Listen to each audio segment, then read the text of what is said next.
The air inside the Last Chance Saloon didn't just smell of stale tobacco and spilled rye whiskey. It smelled of desperation, a thick, oily scent that clung to the back of the throat, tasting like copper and bad decisions. Outside, the wind howled across the plains of Wyoming, a blizzard that had been raging for 3 days straight, burying the world in white silence. But inside, it was hot, suffocatingly hot. The cast iron stove in the center of the room glowed a dull, angry red, fighting a losing battle against the drafts that whistled through the cracks in the timber walls. Elias Thorne sat at the far table, his back to the door, his spine curved into a question mark of anxiety. He stared at the green felt of the table, worn smooth by 1,000 elbows and stained with the ghosts of 1,000 lost fortunes. His hands, usually steady enough to mend a fence or shoe a horse, were vibrating, a low hum of tremors that started in his fingertips and rattled all the way down to the soles of his worn-out boots. He wasn't cold. He was terrified. The sound of the saloon was a chaotic symphony, the clinking of glass, the rough laughter of miners who had struck a vein, the melancholic tune of a piano that hadn't been tuned since the war. But to Elias, all those sounds were muffled, as if he were underwater. The only sound that mattered was the rhythmic, hypnotic clicking of poker chips being shuffled by the man sitting across from him. Click, click, click, like the ticking of a doomsday clock, like the sound of bones snapping. Elias swallowed, but his mouth was as dry as the dust on the floorboards. He looked down at his cards, peeling up the corners just enough to see the ink. 2 black 8s, 2 black aces. The dead man's hand. It was a sign, a cosmic joke written in paper and ink. But Elias was too deep in the fever to see it. The gambler's delusion had its claws deep in his gray matter, whispering the same lie it had whispered for 6 hours straight. Just one more hand, just one more pot, and you win it all back. You win the farm back. You win your dignity back. But deep down, in the reptilian part of his brain that sensed predators, Elias knew. He knew he was the prey, and the predator was sitting right there, smiling a smile that didn't reach his eyes. Vance, the man who owned the debt, the man who owned half the town, and by the end of the night, likely the man who would own Elias's soul. Before the final card is turned, and the tragedy unfolds, take a moment to secure your place in this sanctuary. If you believe that a man's word is his bond, and that betrayal deserves a bullet, click that subscribe button for Rancher Stone. Join us, where the stories are as hard as the land itself. Now, back to the table. Vance stopped shuffling the chips. The silence at the table was sudden and violent. "Well, Elias," Vance's voice was smooth, like gravel dipped in honey. "Are you in? Or are you crawling back out into the snow?" Elias looked at the pile of chips in the center. It represented everything: the deed to the small plot of land in the valley, his horse, his father's pocket watch. It was all in that pile, and he had nothing left to bet. Nothing except the heavy silence coming from the dark corner of the room behind him. Elias didn't want to look. His neck muscles screamed in protest, but he couldn't stop himself. He turned his head, slowly, painfully. In the shadows, sitting on a wooden crate because they weren't allowed on the chairs, were Ilara and little Toby. Ilara, his wife of 5 years. She looked so small in the dim light, wrapped in a shawl that was more holes than wool. Her face was pale, her eyes wide and dark, fixed on the floor. She knew. Wives always know when the husband has gone too far. She wasn't crying. She was past crying. She was existing in a state of suspended terror, holding Toby tight against her chest. Toby, only 4 years old, was asleep, her small head resting on Ilara's shoulder, blissfully unaware that her father was currently weighing her value against a stack of painted clay chips. Elias turned back to the table. The sickness rose in his stomach, bile and regret. Elias stammered, his voice cracking. I need more time, Vance. The weather, the herd didn't survive the winter. I just need until spring." Vance laughed. It was a dry, sharp sound. "Spring?" Vance mocked, leaning forward, the lamplight catching the gold tooth in his grin. "Elias, and look outside. Winter is just getting started. And my patience? It ended 3 hands ago." Vance tapped a finger on the table. "Call or fold. But if you fold, I take the land tonight. And you walk out of here with nothing but the clothes on your back." Elias looked at his hand again. Aces and eights. It was a winning hand. It had to be. If he won this, he could pay off the interest. He could buy them another week, but he had no money to match the bet. "I have nothing left," Elias whispered, the admission tasting like ash. Vance leaned back, interlacing his fingers. His eyes drifted over Elias's shoulder, piercing the gloom, landing directly on Alara. "Oh, I wouldn't say nothing," Vance murmured. The implication hung in the air, heavy and poisonous. Elias froze, his heart hammered against his ribs like a trapped bird. "No," Elias said, but it was weak. It was a protest without conviction. $50, Vance said, his voice dropping to a businesslike tone. "That clears the debt on the land, clears the tab at the bar, and gives you, let's say, $20 in your pocket to start over. $50. The price of a good saddle, the price of 2 healthy steers, the price of his family." Elias looked at the chips, then he looked at the empty whiskey glass. His mind began to fracture, twisting logic into a grotesque knot to protect his ego. "It's not forever," the voice in his head whispered. "It's just collateral, like pawning a watch. I'll take the $20. I'll go to the next town, I'll hit a lucky streak, and I'll come back and buy them out. In a week, maybe 2. They'll be warm here. Vance has rooms upstairs. They'll have food. It's better than starving in the cabin." He was lying to himself. He was building a castle of lies to hide the monster he was becoming. Elias's hand trembled as he reached for the cards. He didn't throw them down in triumph. He didn't fold. He simply placed them face down, protecting them, as if the cards were the only thing of value left in the universe. "Clear the debt," Elias whispered. Vance raised an eyebrow. "Speak up, Elias. A transaction like this, it needs to be witnessed." The saloon had gone quiet. The piano player had stopped mid-song, sensing the shift in atmospheric pressure. The miners at the bar turned around, wiping foam from their mustaches, watching the tragedy unfold with morbid curiosity. Elias closed his eyes. He could feel Alara's gaze on his back now, burning, branding him. "I said," Elias's voice rose, shrill and desperate, "clear the debt and give me the $20. "And in exchange?" Vance pressed, enjoying the torture. Elias took a breath that rattled in his lungs.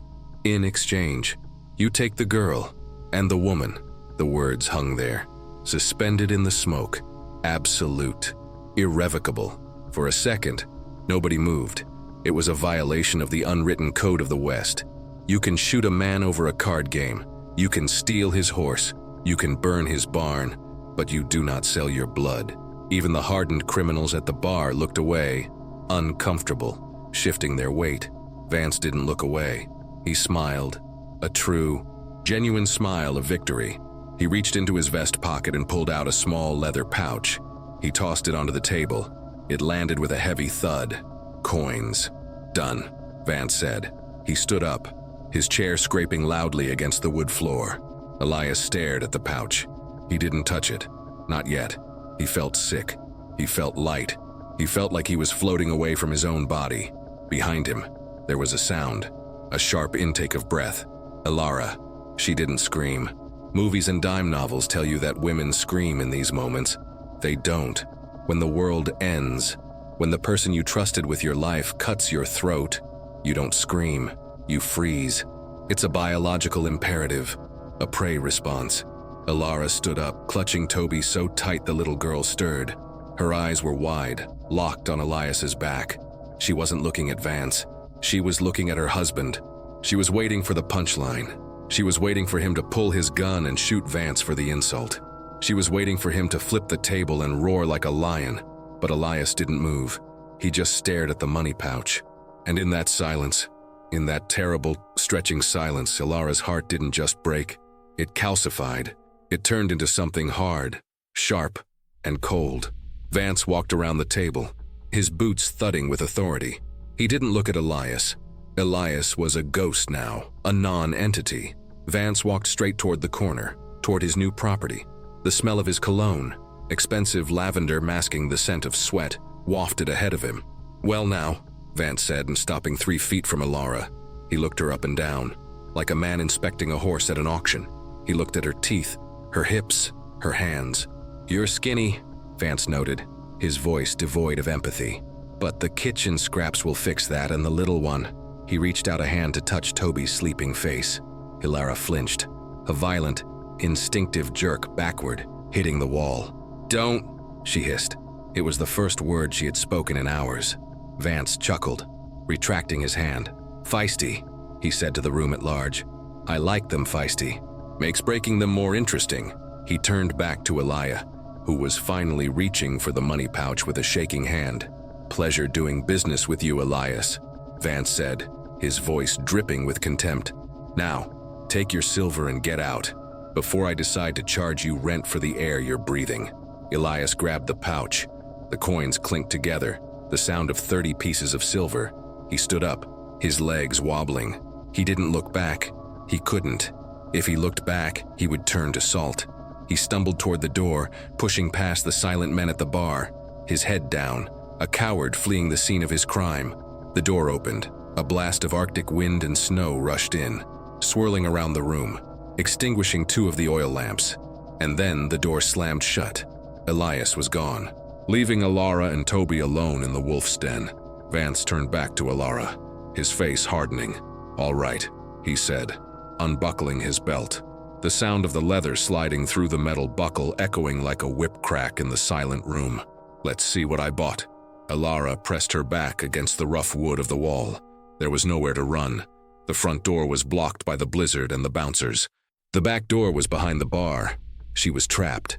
She squeezed her eyes shut, covering Toby's ears with her cold hands. Please, she prayed to a god she wasn't sure existed anymore. Please let it be quick. But the universe, it seemed, had one more card to play. From the darkest shadow in the back of the room, a shadow that had been motionless for hours, a sound emerged. Not a shout, not a threat, just the sound of a heavy whiskey glass being set down on a wooden table. Thunk. It was a deliberate sound, a sound that demanded attention. Vance stopped. He turned his head slowly toward the back of the room. "We're closed for business, stranger," Vance growled. "Show's over." But the shadow moved. A match was struck against a boot heel. Psst. The small flame flared up, illuminating a face carved from granite, a scar running down the left cheek, eyes the color of a winter storm, and a hat pulled low, casting a shadow over everything but the grim set of the mouth. Silas Stone. He brought the match to a hand-rolled cigarette, inhaled deeply, the tip glowing bright orange. He exhaled a long plume of blue smoke that drifted toward the ceiling. "The show," Stone said, his voice like 2 tectonic plates grinding together, deep and resonant. "The show hasn't even started." He stood up, and the room seemed to shrink. He wasn't just a man, he was a consequence, and he was looking right at Vance. The silence that followed Stone's words wasn't empty. It was heavy. It had mass. It pressed against the eardrums of every man in the Last Chance Saloon, heavier than the snow piling up against the windows outside. Vance, the man who thought he was king of this small, rotten kingdom, narrowed his eyes. He didn't like variables he couldn't control, and this man, this mountain of a man standing in the shadows, was a variable he hadn't accounted for. Stone took a step forward. His boots were heavy, reinforced with steel toes and caked with the mud of the high trails. Thud. The sound echoed on the floorboards. He wasn't rushing. Predators don't rush. They stalk. Stone's coat was old, a duster made of waxed canvas that had seen more rain and blood than most men see in a lifetime. It hung open, revealing a simple flannel shirt, a thick leather belt, and nothing else. No gun belt, no holster tied to his thigh. Vance noticed this immediately. His confidence, which had wavered for a second, came rushing back like a flood. A man without a gun in the West is just a victim waiting to happen. "You got a death wish, old man," Vance sneered, his hand resting casually on the pearl handle of his own revolver. "Or are you just deaf?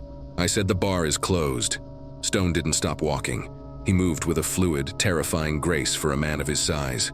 He stopped 10 feet from Vance, 10 feet from Ilara and the child. He didn't look at the woman. He didn't look at the crying child. His eyes were locked on Vance. "I heard you," Stone said. His voice was calm, too calm. "You bought something. I'm here to make a counteroffer." Vance laughed, a bark of amusement. "Counteroffer? The deal is done. The ink is dry. Elias took the money. Elias is a fool, Stone said, and a coward. But that doesn't make the sale legal. Not in the eyes of God, and certainly not in my eyes. Vance's men, 3 of them scattered around the room, started to move. Hands drifted toward holsters. Chairs were pushed back. The air in the room grew thin, charged with the static electricity of imminent violence. "And who are you?" Vance asked, his voice dropping an octave. "The local preacher?" Stone reached into his pocket. Every muscle in Vance's body tensed. His men half drew their weapons, but Stone didn't pull out a gun. He pulled out a single, solitary rifle cartridge, a 45-70 government round. Thick, heavy, brass casing gleaming in the lamplight. He held it up between his thumb and forefinger. "I'm the man who's going to pay you," Stone said. He flicked his wrist. The bullet spun through the air, end over end, catching the light. Clink. It landed on the poker table, spinning for a second before settling next to the empty whiskey glass. "That's the price," Stone said. 1 bullet, for the woman and the child. Vance stared at the bullet. Then he looked up at Stone, his face twisting into a mask of rage. "You think this is funny?" Vance hissed. "You think you can walk into my place, insult me, and offer me lead for a $50 debt?" "It's not an offer," Stone corrected him gently. "It's a warning. That bullet is the only thing you're going to get. You can take it on the table, or you can take it in the chest. Your choice." The audacity was breathtaking. Ilara, pressed against the wall, watched with wide eyes. She had never seen anyone talk to Vance like this. Vance was the law here. He owned the sheriff. He owned the judge. But this man, this stranger, spoke as if Vance were nothing more than a nuisance, an insect to be swatted. Vance's face turned a shade of purple. "Kill him," Vance ordered. It was almost casual, a command to take out the trash. The man to Stone's left, a scrawny gunman named Pike, was the fastest. He drew his revolver, a rusty Colt Navy, leveling it at Stone's chest. "So long, Grandpa," Pike grinned. But Pike made a critical error. He assumed Stone was unarmed because he didn't see a holster. He didn't know about the sleeve gun. It happened in a blur. Stone's right arm snapped up. There was a mechanical click, the sound of a spring-loaded mechanism engaging inside his coat sleeve. A Derringer, small, twin-barreled, lethal at close range, slid into Stone's palm. Bang! The sound was deafening in the enclosed space.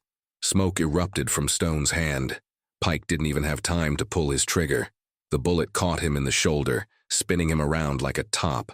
He screamed, dropping his gun, clutching the shattered bone. But Stone wasn't done. He didn't stop moving. As Pike spun away, Stone lunged forward. He closed the distance to Vance in 2 massive strides. Vance was fast, but he was surprised.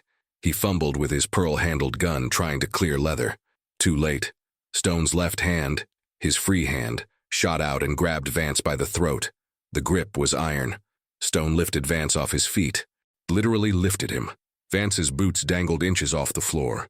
His eyes bulged. He clawed at Stone's hand, but it was like trying to pry open a bear trap. The other 2 gunmen froze. They had clear shots, but their boss was being used as a human shield. "Drop them," Stone growled. His voice wasn't calm anymore.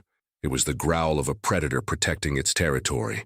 "Drop the guns or I snap his neck like a dry twig." Vance made a choking sound, his face turning from purple to blue. He waved his hands frantically at his men. Clatter, clatter. 2 guns hit the floor. Stone didn't let go. He brought his face close to Vance's. "The debt is paid," Stone whispered. "You took the bullet, we're square." He threw Vance. He didn't just push him, he hurled him. Vance flew backward, crashing into the poker table. Wood splintered. Chips flew into the air like confetti. The oil lamp wobbled dangerously but didn't fall. Vance groaned, rolling in the wreckage of his dignity. Stone turned his back on them. A move of supreme disrespect, a move of supreme confidence. He walked over to the corner. Ilara was trembling so hard her teeth were chattering. Toby was awake now, silent tears streaming down her dirty cheeks. Stone looked at them. For the first time his face softened, just a fraction. The lines around his eyes relaxed. He didn't say, "It's okay." He didn't say, "I'm here to save you." He simply extended a hand. His palm was calloused, scarred and stained with gun smoke. "Can you walk?" he asked. Ilara looked at the hand. Then she looked at Stone's face. She saw something there she hadn't seen in years. Not pity, strength. She nodded, unable to speak. She didn't take his hand, she was too afraid to touch him yet, but she pushed herself off the wall. She hoisted Toby onto her hip, wincing at the weight. "Follow me," Stone said. "Stay close. Don't look back." He turned and walked toward the door. He walked right past the groaning Pike. He walked right past the two gunmen who were eyeing their weapons on the floor. He walked right past Vance, who was coughing and sputtering on the ruins of the poker table. "You're dead," Vance wheezed, clutching his bruised throat. "You hear me? You're a dead man. I'll hunt you down. I'll skin you alive." Stone stopped at the door. He put his hand on the latch. The wind outside was screaming, eager to get in. Stone turned his head slightly. "If you come for me," Stone said, his voice cutting through the room, "bring a shovel. You're going to need it to bury your men." He opened the door. The blizzard roared in, a wall of white fury. Stone stepped out into the cold.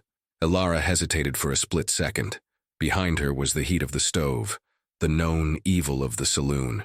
Ahead of her was the freezing death of the storm, and a stranger who killed without blinking. She looked at Toby. She made her choice. She stepped out into the snow. The door slammed shut behind them, sealing the warmth inside, and leaving them in the dark, frozen world of the Wyoming night. The transition was brutal. Instantly, the sweat on Elara's skin turned to ice. The wind hit her like a physical blow, stealing the breath from her lungs. She couldn't see anything, just swirling white darkness. "Here," Stone's voice came from the void. He was there, a massive shape blocking the wind. He was taking off his coat. "No," Elara tried to say, "you'll freeze." But the words were snatched away by the gale. Stone didn't ask. He draped the heavy waxed canvas coat over her and Toby. It was still warm from his body heat. It smelled of tobacco and gunpowder. It was heavy, crushing her shoulders, but it broke the wind. "The wagon is this way," Stone shouted over the storm. He put a hand on her back, firm, guiding, impersonal, and pushed her forward. They trudged through the knee-deep snow. Every step was a battle. Elara's thin shoes were soaked instantly. Her toes began to burn with the cold. But she kept moving, because for the first time in a long time, she was moving away from hell, not toward it. They reached the wagon. It was a sturdy, utilitarian thing, hitching posts covered in ice. Two massive draft horses, their heads lowered against the wind, their breath steaming like dragons. Stone lifted Elara and Toby effortlessly, depositing them onto the wooden seat. He climbed up beside them. He grabbed the reins. His hands were bare now, exposed to the biting cold, but he didn't seem to notice. "Hiya!" He snapped the reins. The horses lurched forward. The wagon wheels crunched over the frozen ruts of the road. They were moving, leaving the lights of the town behind, heading up, into the mountains, into the dark. Elara huddled under the coat, clutching Toby. She watched the lights of the saloon fade into the swirling snow, until they were just a dim orange blur. Then they were gone, and there was only the night. And the man beside her, the man who had bought them with a bullet. The cold wasn't just a temperature, it was a living thing. A predator with invisible teeth that gnawed at the exposed skin, seeking the warmth of the blood beneath. As the wagon climbed higher into the mountains, the wind shifted from a howl to a scream. The town of Blackwater was gone, swallowed by the white void behind them. There was no moon, no stars. Only the swirling chaos of the blizzard and the rhythmic, muffled thump-thump-thump of the horses' hooves on the frozen trail. Elara sat on the hard wooden bench, her body rigid. The adrenaline of the escape was fading, replaced by a deep, bone-chattering chill that started in her marrow. She clutched Toby against her chest, trying to share what little body heat she had left. The child was silent now, too silent. Elara pulled the heavy canvas coat tighter around them. It smelled of stone, tobacco, gun oil, and the musky scent of old leather. It was a strange comfort. A shield against the elements provided by a man she didn't know. She stole a glance at him. Stone was a statue of ice and resolve. He sat hunched forward, his elbows on his knees, the reins woven through his gloved fingers. Snow had accumulated on the brim of his hat and the shoulders of his flannel shirt. He wasn't wearing a coat. He had given it to her. His shirt was already stiff with frost. You're freezing," Elara stammered, her voice barely audible over the wind. Stone didn't turn his head. He kept his eyes fixed on the darkness ahead, reading the trail that only he could see. I've been colder, he grunted. His voice was rough, like stones grinding in a riverbed. The horses work harder if I don't weigh them down with worry. Focus on the child. It was a dismissal, but not a cruel one. It was practical. Elara looked down at Toby.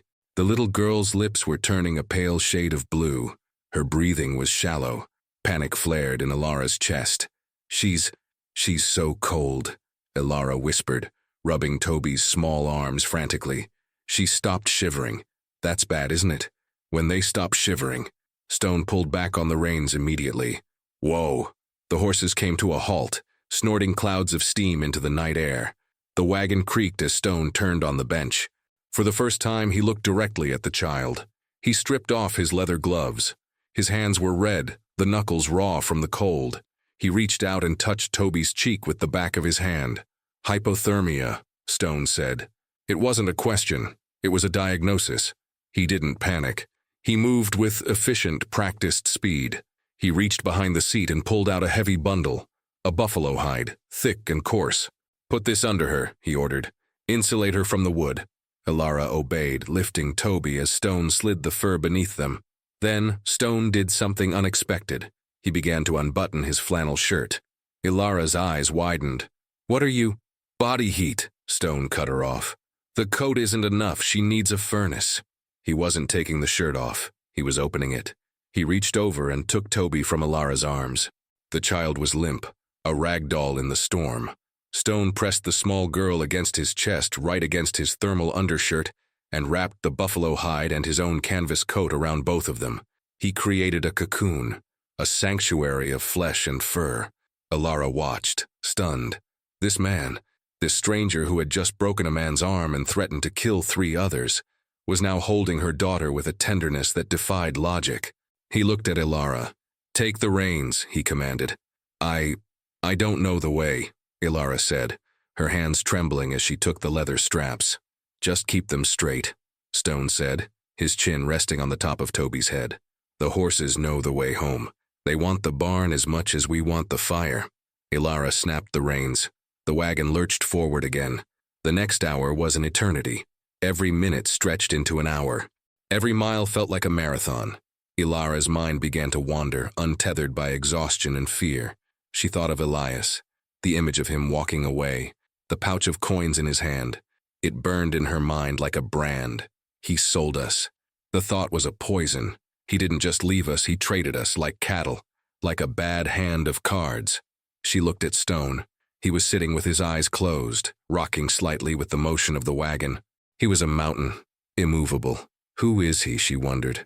Why did he do it? Men don't do things for free. Not in this world. What is the price? Is he going to demand what Vance wanted? Is he going to make me work? Or worse? The fear was a cold knot in her stomach, competing with the ice in her veins. But then she looked at how he held Toby. One large hand was rubbing the child's back, generating friction, generating heat. It was a paternal rhythm, instinctive. It didn't match the violence of the saloon. It was a puzzle she was too tired to solve. We're here, Stone said suddenly. Elara blinked, snapping out of her trance. Through the swirling snow, a shape emerged, a dark silhouette against the graying sky. A cabin, but not just a cabin. It was a fortress, built of massive logs, chinked with mud and moss. It sat on a ridge, backed against a sheer cliff face. There were no windows on the ground floor, only narrow slits for shooting. A heavy chimney pumped thick gray smoke into the storm. It looked impenetrable. It looked lonely. The horses picked up their pace, sensing the end of the journey. They turned off the main trail, pulling the wagon up a steep winding path lined with pine trees that stood like sentinels. They pulled up to a small barn attached to the side of the cabin. Stone didn't wait. He kicked the brake lever. Get the door, he said to Elara, nodding toward the cabin entrance. He didn't hand Toby back. He kept her wrapped against him. Elara scrambled down from the wagon. Her legs were numb. She fell into the snow, gasping as the cold bit through her thin dress. She clawed her way up the wooden steps to the porch. The door was heavy oak, reinforced with iron bands. There was no handle, just a latch string. She pulled it. The door swung open, and the warmth hit her. It wasn't just heat, it was a physical force. The smell of burning pine, roasted coffee, and old books rushed out to meet the storm. Ilara stumbled inside, almost tripping over the threshold. Stone followed her, ducking his head to clear the doorframe. He carried Toby inside and kicked the door shut behind him with his boot. Bam! The sound of the latch clicking into place was the sweetest sound Ilara had ever heard. The wind was gone. The howling was silenced. They were inside. The cabin was one large room, dominated by a massive stone fireplace that took up an entire wall. The fire was banked low, glowing coals radiating a steady, deep heat. There were bear skins on the floor, shelves lined with jars of preserved food, a rack of rifles on the wall. It was sparse, masculine, utilitarian, but it was clean, and it was warm. Stone walked straight to the fire. He knelt down on the hearth rug. He unwrapped the buffalo hide. Toby was still unconscious, but her color was better. The blue tint was fading from her lips. "Is she?" Ilara started, her voice catching. "She's alive," Stone said. "Just sleeping now." The heat knocked her out. He looked up at Ilara. She was standing by the door, dripping wet, shivering violently. She looked like a drowned rat. "Don't stand there," Stone grunted. "You're letting the cold win." He stood up and walked to a wooden chest at the foot of a narrow bed in the corner. He rummaged through it and pulled out a thick wool shirt and a pair of long johns. He tossed them to her. "Put these on," he said. "Your clothes are wet. Wet kills." Ilara caught the clothes. They were huge. Where should I change?" she asked, looking around the single room. Stone didn't answer. He turned his back to her, facing the fire. He picked up a poker and stabbed at the logs, sending a shower of sparks up the chimney. "I'm not looking," he said, "and the fire doesn't care." Ilara hesitated. Modesty was a luxury she couldn't afford right now. She stripped off her wet dress with shaking hands.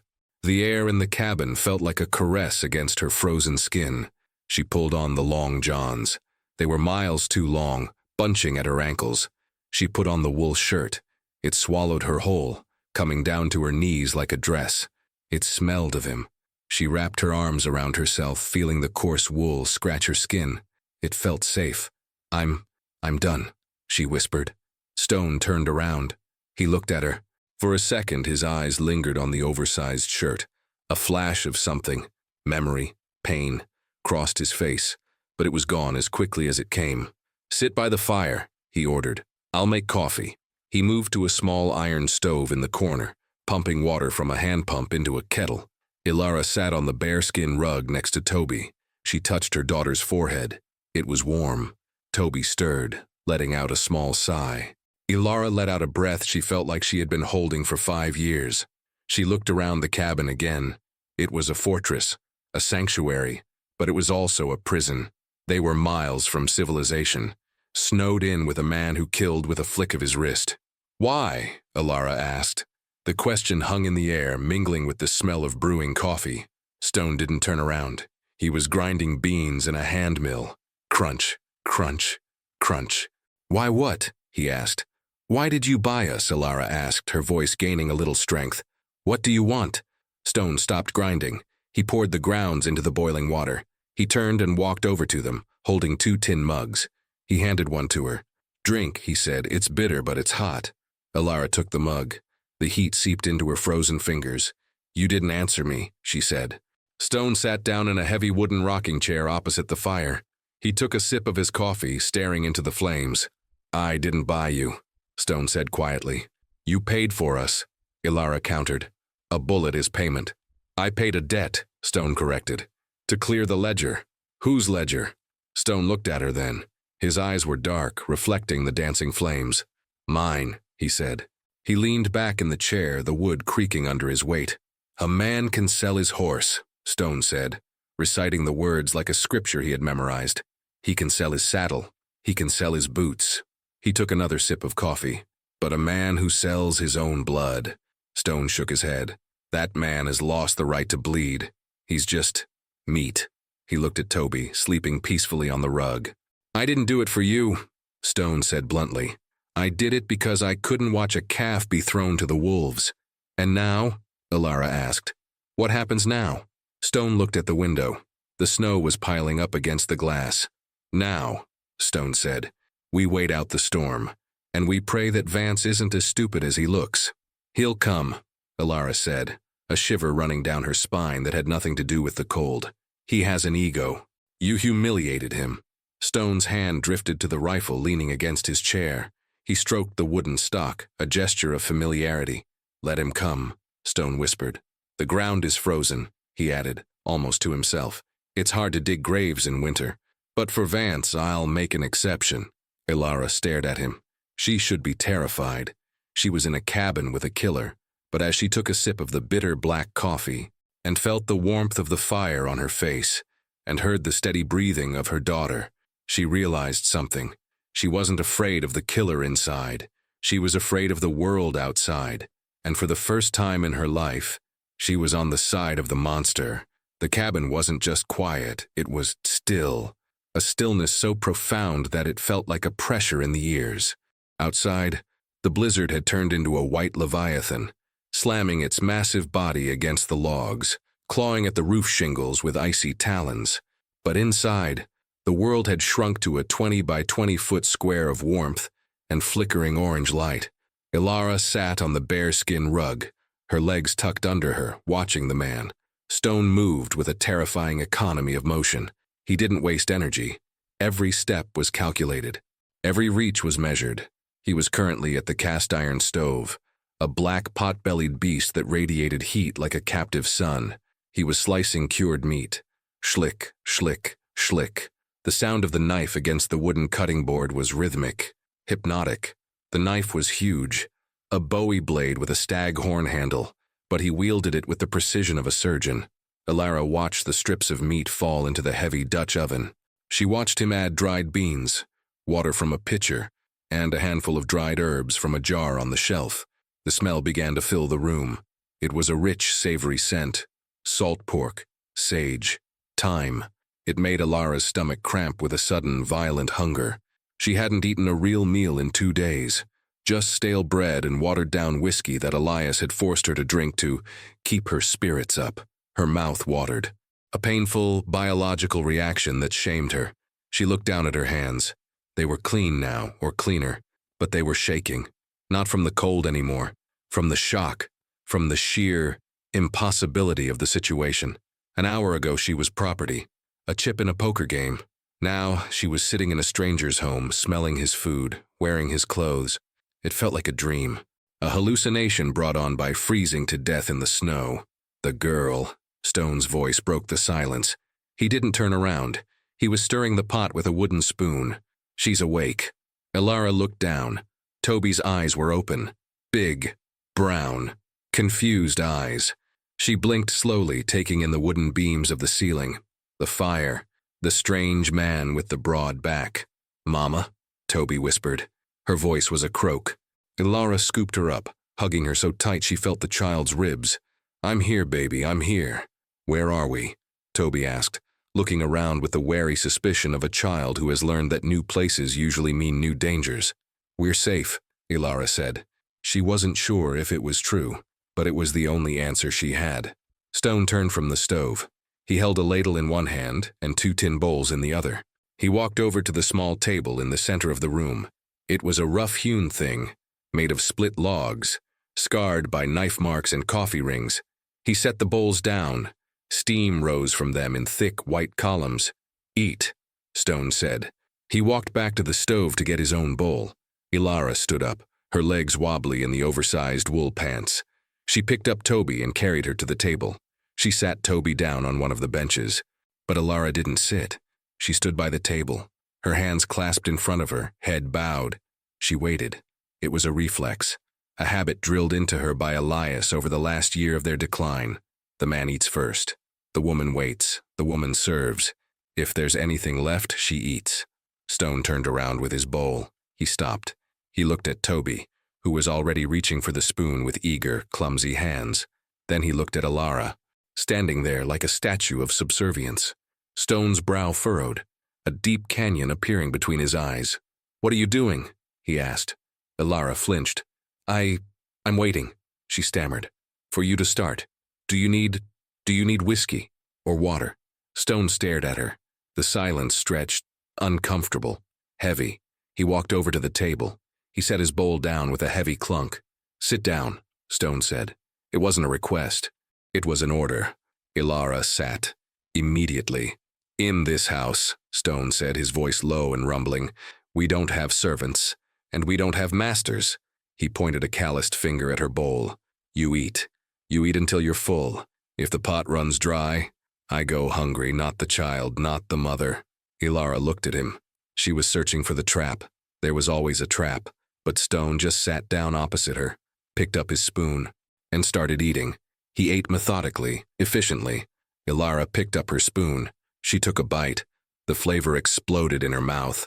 Salty, fatty, warm. It was the best thing she had ever tasted. She ate quickly, shoveling the food in, ignoring the burn on her tongue. Toby was doing the same, making small noises of delight. Stone watched them from under the brim of his hat, which he still hadn't taken off. He pushed a basket of hardtack biscuits toward them. Dip it in the broth, he advised. Softens it up. Ilara did. For 10 minutes, the only sound in the cabin was the scraping of spoons against tin. It was a holy sound, the sound of survival. When the bowls were empty, scraped clean, Stone stood up. He collected the dishes. Ilara jumped up. I'll do it. I'll wash them. Sit, Stone said. You're barely standing. He took the bowls to a basin near the stove. Water's hot, Stone said over his shoulder. For the girl. He pointed to a galvanized tin tub hanging on a nail by the door. She needs to be warmed through. The fire isn't enough to get the chill out of the marrow. Ilara nodded. She fetched the tub. It was heavy. She placed it in front of the fire. Stone brought the kettle from the stove and poured the steaming water in. He added a bucket of cold water from a barrel to temper it. Soap's on the shelf, he said. It's lye soap. Strong. Don't get it in her eyes. Then, Stone did something that surprised Ilara again. He walked to the far side of the room, to his workbench where he reloaded ammunition. He turned his back to them, giving them privacy. It was a small gesture, but to Ilara, who had been traded like cattle in a room full of leering men, it felt like a monumental act of grace. She stripped Toby out of the oversized coat and the dirty dress underneath. The child was skinny, too skinny. Her ribs showed like the rungs of a ladder, and there were bruises. Old ones, yellow and green, fading on her arms and shins. Ilara's heart clenched. Elias. She lowered Toby into the warm water. Oh, Toby sighed, sinking into the heat. Ilara began to wash her. She scrubbed away the dirt of the saloon, the smell of stale beer and smoke that had clung to the child's hair. She washed away the road dust. She washed away the past. The water turned gray, but Toby's skin turned pink. Life was returning to her. Mama, Toby whispered, playing with the bubbles from the harsh soap. Is the bad man gone? Ilara froze. She looked at Stone's back. He was motionless. He was listening.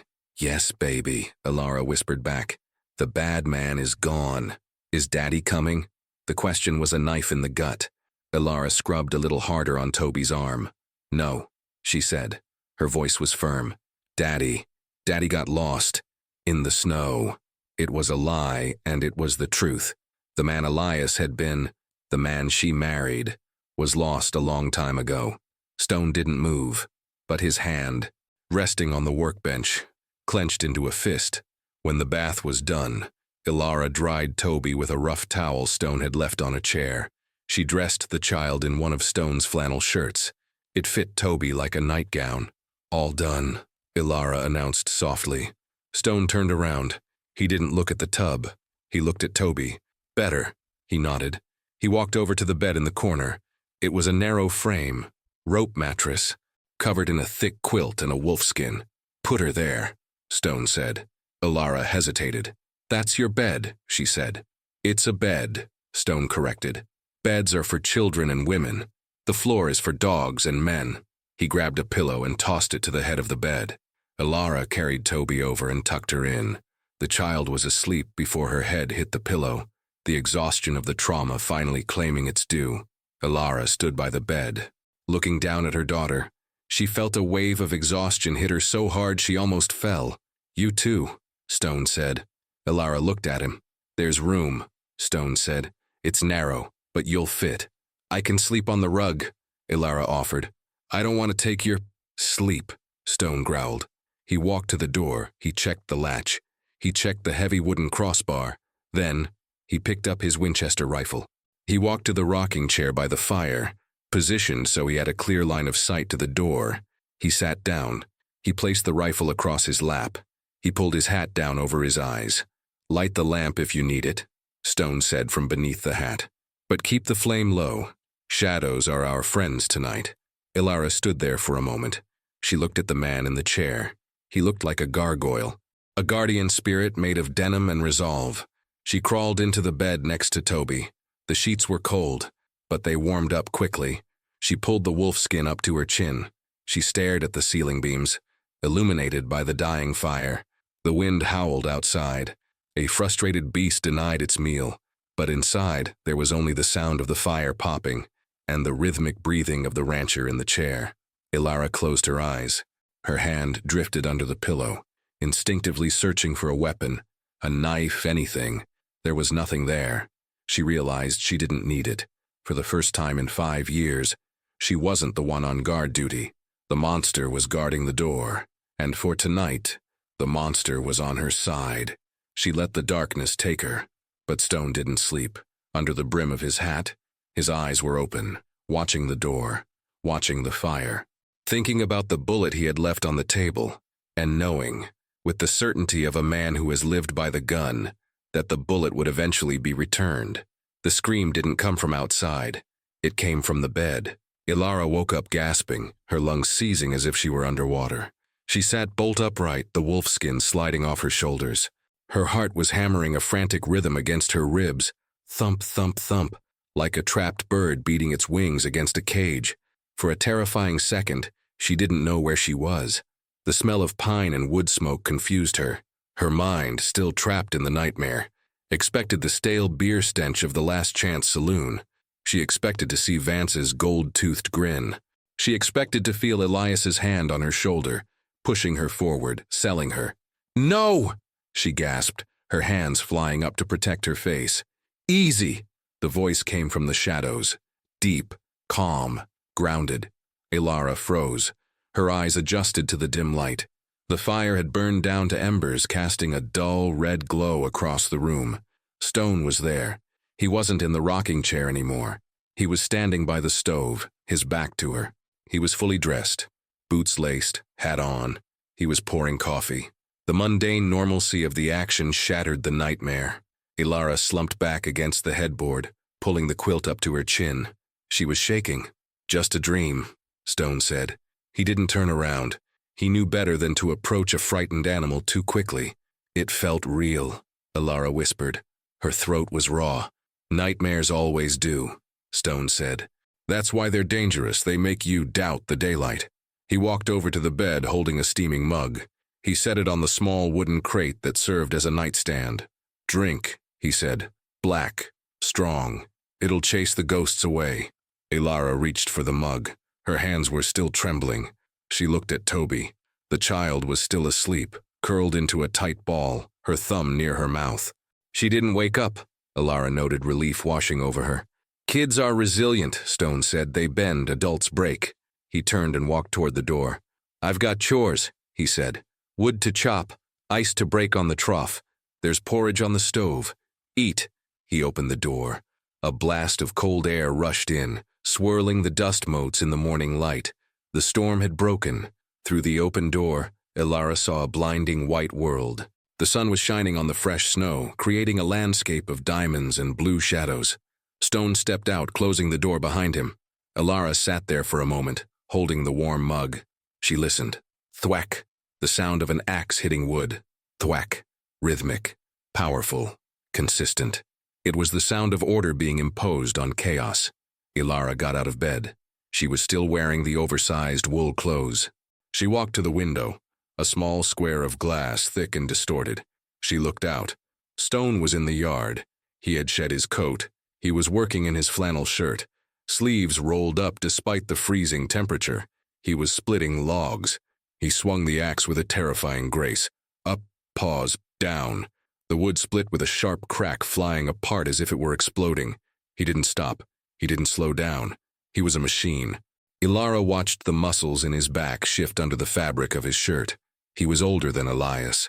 His hair was gray at the temples. His face was lined like a road map of hard years, but he was solid. Elias was like a willow branch, bending with every wind, breaking under pressure. Stone was an oak.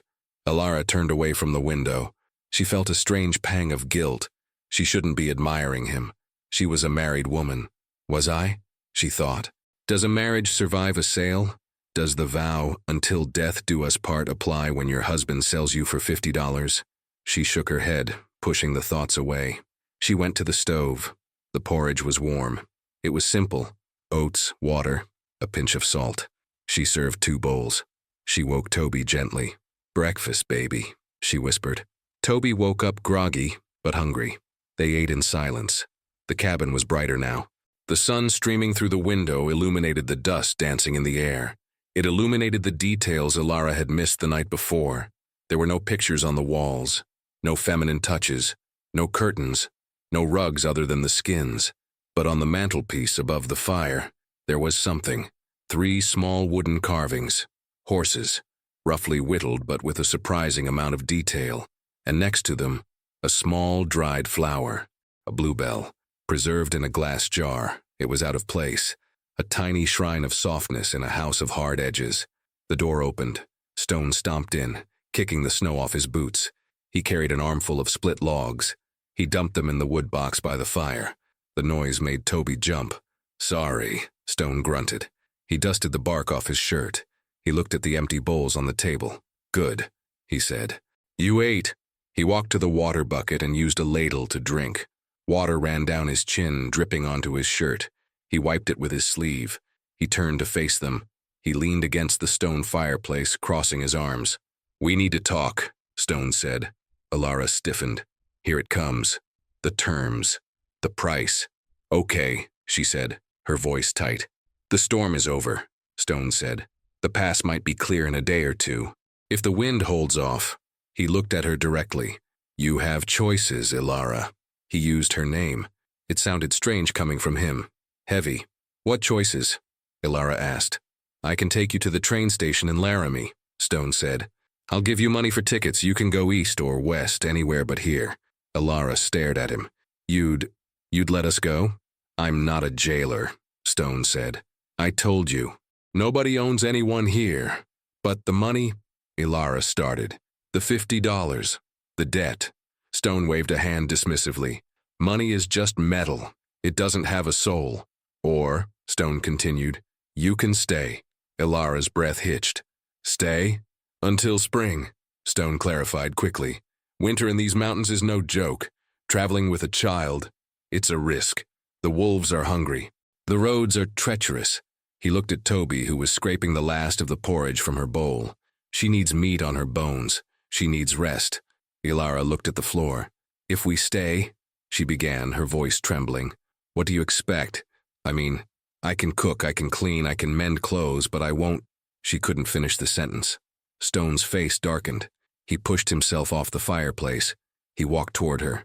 Elara flinched, taking a step back. Stone stopped. He saw the fear. He sighed. A long, weary sound. "Elara," he said softly, "look at me." She looked up. "I am not your husband," Stone said. The words were simple, but they carried the weight of an anvil. "I don't trade in flesh," Stone continued. "I don't take what isn't given freely, and even if it were given, I'm not in the market." He gestured around the cabin. "This place, it's quiet. I like the quiet, but I've got cows to feed, fences to fix. If you stay, you pull your weight, you cook, you keep the fire lit. That's the trade. Labor for shelter. Nothing else." Elara searched his eyes. They were gray, like the sky before snow, but they were clear. There was no deception there, no hidden lust, just a tired, brutal honesty. "Why?" Elara asked again. "Why are you so different?" Stone looked away. He looked at the mantelpiece, at the wooden horses, at the jar with the flower. "Because I know what it's like," Stone whispered. "To be sold?" Elara asked. "To be helpless," Stone corrected. He walked over to the mantelpiece. He picked up the jar with the bluebell. He held it up to the light. "I had a wife," Stone said, "and a daughter, about Toby's age." Elara's hand went to her mouth. "What happened?" Stone didn't answer immediately. He stared at the flower. Cholera, he said. 5 years ago, it swept through the valley like a fire. He set the jar down. Gently. I had money, Stone said, his voice hardening. I had land. I had cattle. I was the richest man in the county. He turned to face Alara. His eyes were wet, but his face was stone. But I couldn't buy the medicine. The doctor was drunk. The roads were washed out. He clenched his fists. I watched them burn up with fever. I held them while they died, and all my monies, all my power, it meant nothing. He took a breath. That night, I learned the truth. The only thing that matters is who is standing next to you when the storm hits. He looked at Toby. I couldn't save them, Stone said, but I can save you. And if I can save you, maybe, just maybe, the ledger balances out a little bit. Alara felt tears pricking her eyes. She understood now. He wasn't buying a wife. He was buying redemption. He was trying to fix a broken past by fixing a broken present. We'll stay, Alara said. Stone nodded. Once. Good. He walked to the door. I'm going to check the perimeter, he said. Stay inside. If you hear shooting, get under the bed. He opened the door. But before he could step out, Alara spoke. Stone. He paused. Thank you. Stone didn't turn around. He just pulled his hat down tighter. Don't thank me yet, he grunted. Winter is long. He stepped out. Alara went to the window. She watched him walk toward the tree line. He stopped suddenly. His body went rigid. The dog, a ragged wolf mix that lived in the barn, came running out, barking furiously at the trees. Stone crouched down. He touched the snow. He stood up slowly, unslinging the rifle from his back. Ilara's heart stopped. She saw it too, or rather she saw the absence of it. A flock of crows burst from the trees 100 yards away, cawing loudly. Something had disturbed them. Something big. Something that didn't belong in the woods. Stone turned back toward the cabin. He didn't run, but he walked fast. His face was grim. He caught Alara's eye through the window. He didn't wave. He made a single gesture. He drew a finger across his throat. Danger. Alara grabbed Toby. The sanctuary was breached. The world had found them. The silence of the mountains was a lie. It wasn't empty. It was holding its breath. Stone burst through the cabin door, bringing a gust of freezing air and a palpable sense of urgency with him. He didn't slam the door. He closed it firmly, throwing the heavy oak crossbar into place with a definitive thud. Get away from the window, he ordered. His voice wasn't loud, but it had a whip-crack intensity that made Alara jump. She grabbed Toby, pulling her away from the glass, retreating to the center of the room near the stove. What is it? Alara whispered, her heart restarting its frantic rhythm. Is it them? Stone moved to the gun rack. He took down a second rifle, a Henry repeater, and a box of ammunition. Tracks, Stone said, his back to her as he began loading the weapon. Click-clack, click-clack. Fresh ones, at the tree line. Someone was watching the house. Maybe it's a hunter, Alara hoped, though she knew it was a foolish hope. Stone turned. His eyes were hard. Hunters don't wear city boots, he said. And hunters don't hide when the dog barks. He walked over to the window, peering through a small crack in the shutter. They're scouting, Stone analyzed. Checking the defenses, seeing if I have a routine. He turned to Alara. Can you shoot? Alara looked at the heavy rifle in his hand. I fired a shotgun once, to scare off a coyote. This isn't for scaring, Stone said grimly. This is for stopping. He walked over and held the rifle out to her. Take it. Alara hesitated. The metal was cold and heavy. It smelled of oil and death. Take it, Stone repeated. If they come through that door, I can't protect both of you and fight at the same time. You are the last line of defense for your daughter. That did it. Alara took the rifle. It was heavier than she expected. Her arms dipped under the weight. Keep the stock tight against your shoulder, Stone instructed, adjusting her grip with rough, efficient movements. If you don't, the recoil will break your collarbone. Aim for the center of mass, the chest. Don't try for headshots. Just hit them. He looked her in the eye. And, Alara? Yes? If it's Elias, Stone paused. If he comes through that door, do not hesitate. Alara felt a wave of nausea. I can't shoot my husband. He's not your husband anymore, Stone said, his voice dropping to a growl.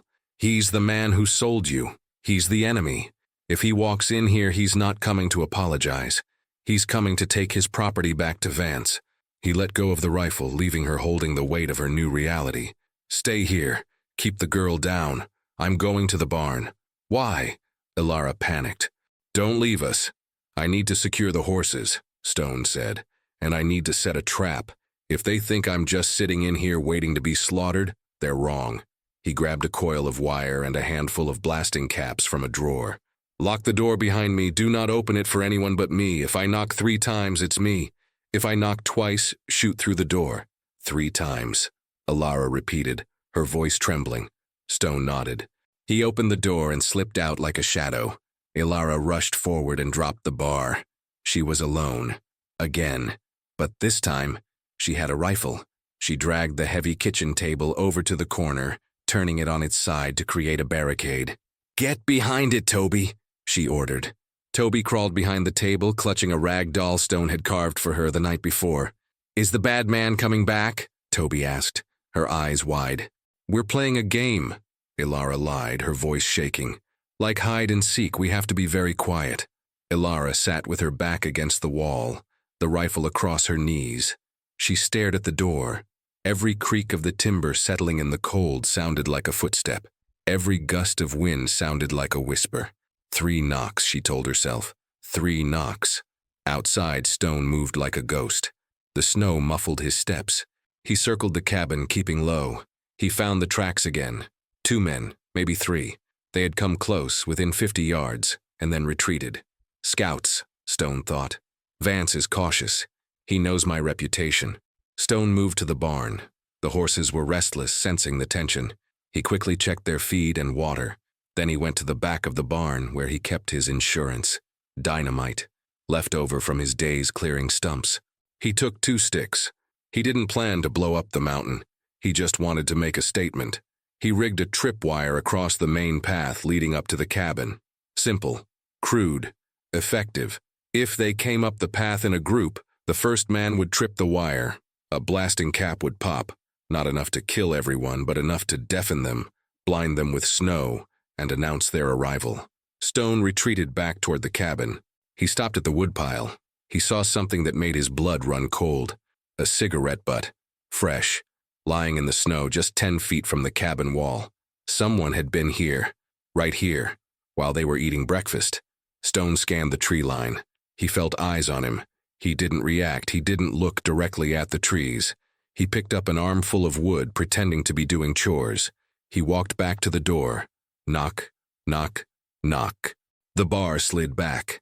Stone slipped inside. "They were close," Stone said, dumping the wood. "Closer than I thought." He looked at Ilara behind the table. She was holding the rifle correctly. Her finger was off the trigger, but ready. "Good," Stone nodded. "Did you see them?" Ilara asked. "No, but they left a calling card."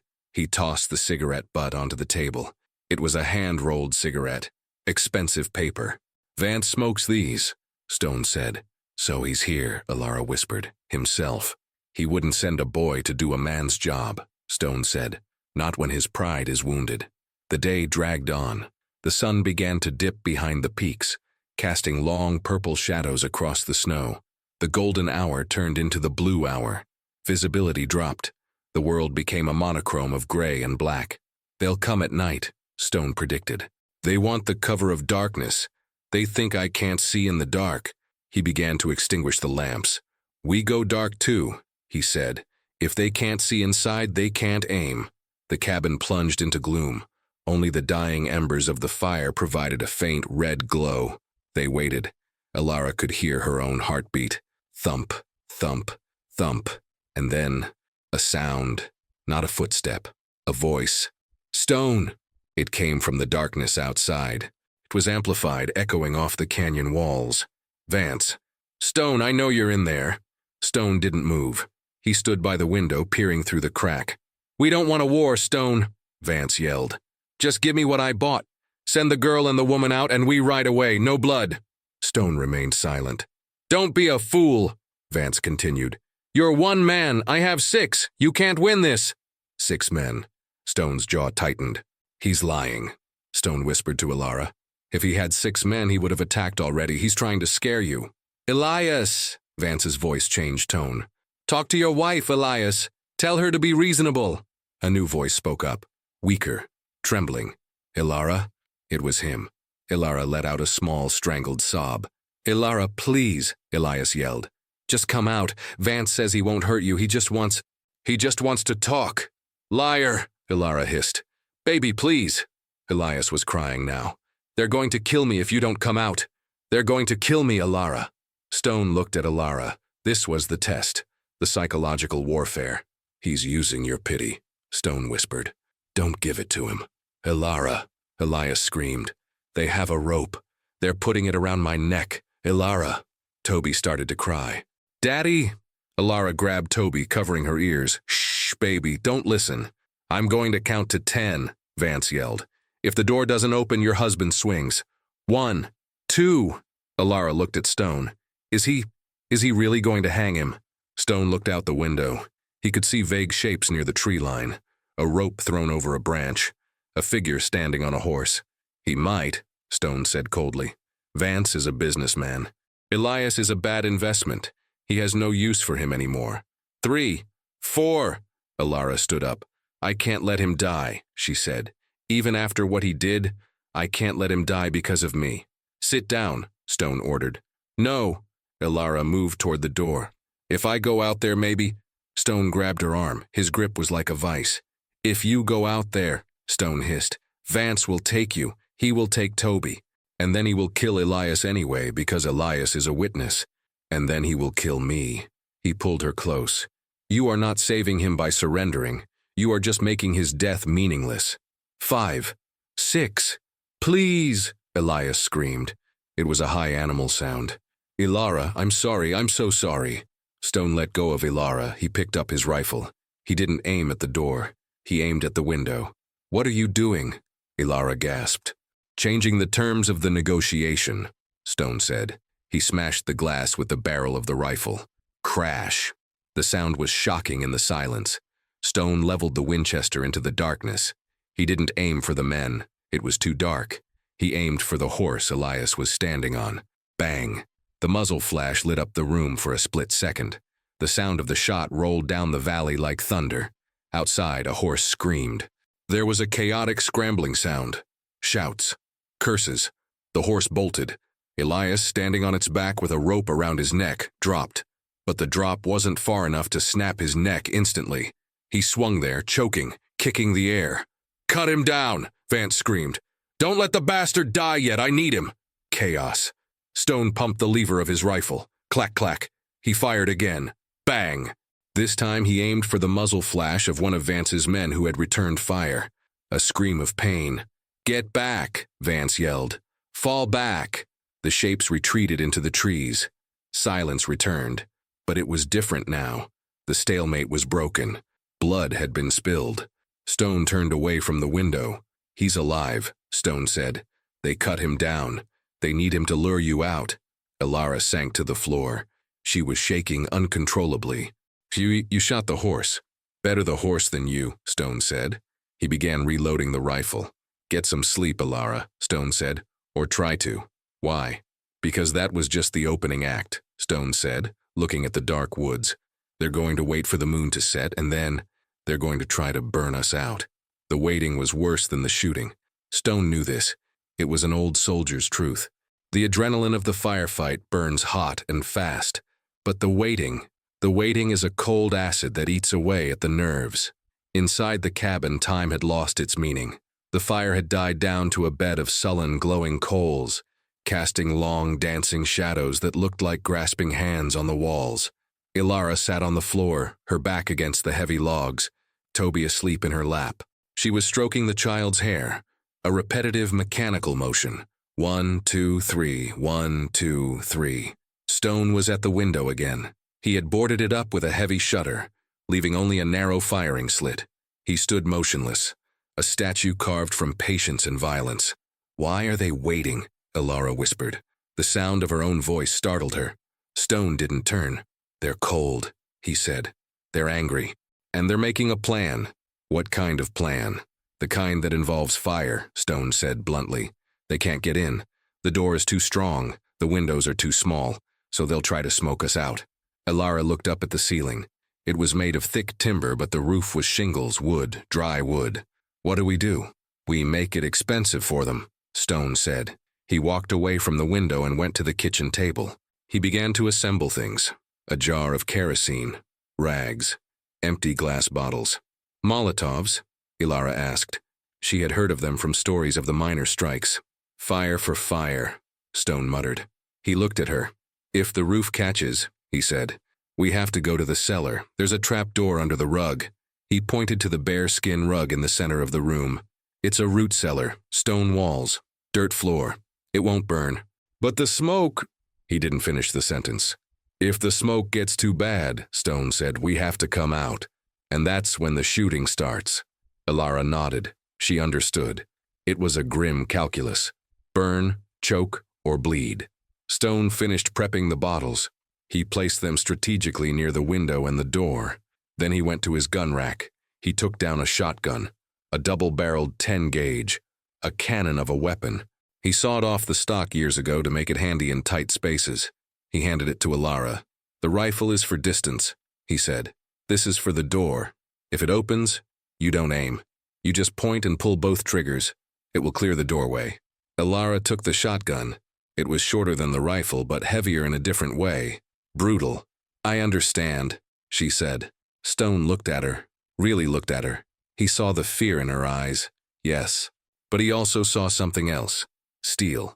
The kind of steel that is forged only in the hottest fires of suffering. You're doing good, Stone said. It was the first compliment he had given her. Ilara felt a flush of warmth that had nothing to do with the stove. I'm terrified, she admitted. Fear keeps you alive, Stone said. Panic kills you. Stay afraid. Just don't panic. Outside, the wind shifted. It carried a sound, a rhythmic thump. Thump, thump. Stone's head snapped up. What is that? Ilara asked. Not footsteps, Stone whispered. He went to the firing slit. The moon had come out from behind the clouds, illuminating the snow-covered yard in a ghostly blue light. Stone saw them. 3 men.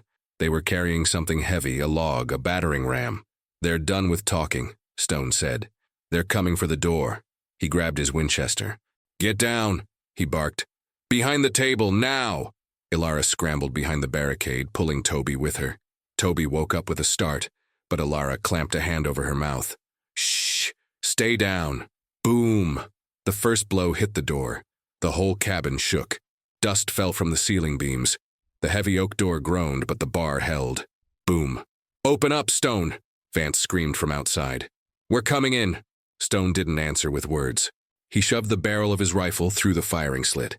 He aimed for the men carrying the ram. Bang! One of the men screamed and dropped his end of the log. The ram fell into the snow. Cover fire! Vance yelled. Suddenly the cabin was peppered with bullets. Thwack, thwack, ping. Lead slammed into the logs, splintering wood. A bullet punched through the shutter, missing Stone's head by inches and embedding itself in the far wall. Stone didn't flinch. He pumped the lever. Clack, clack, he fired again. Bang! Another scream.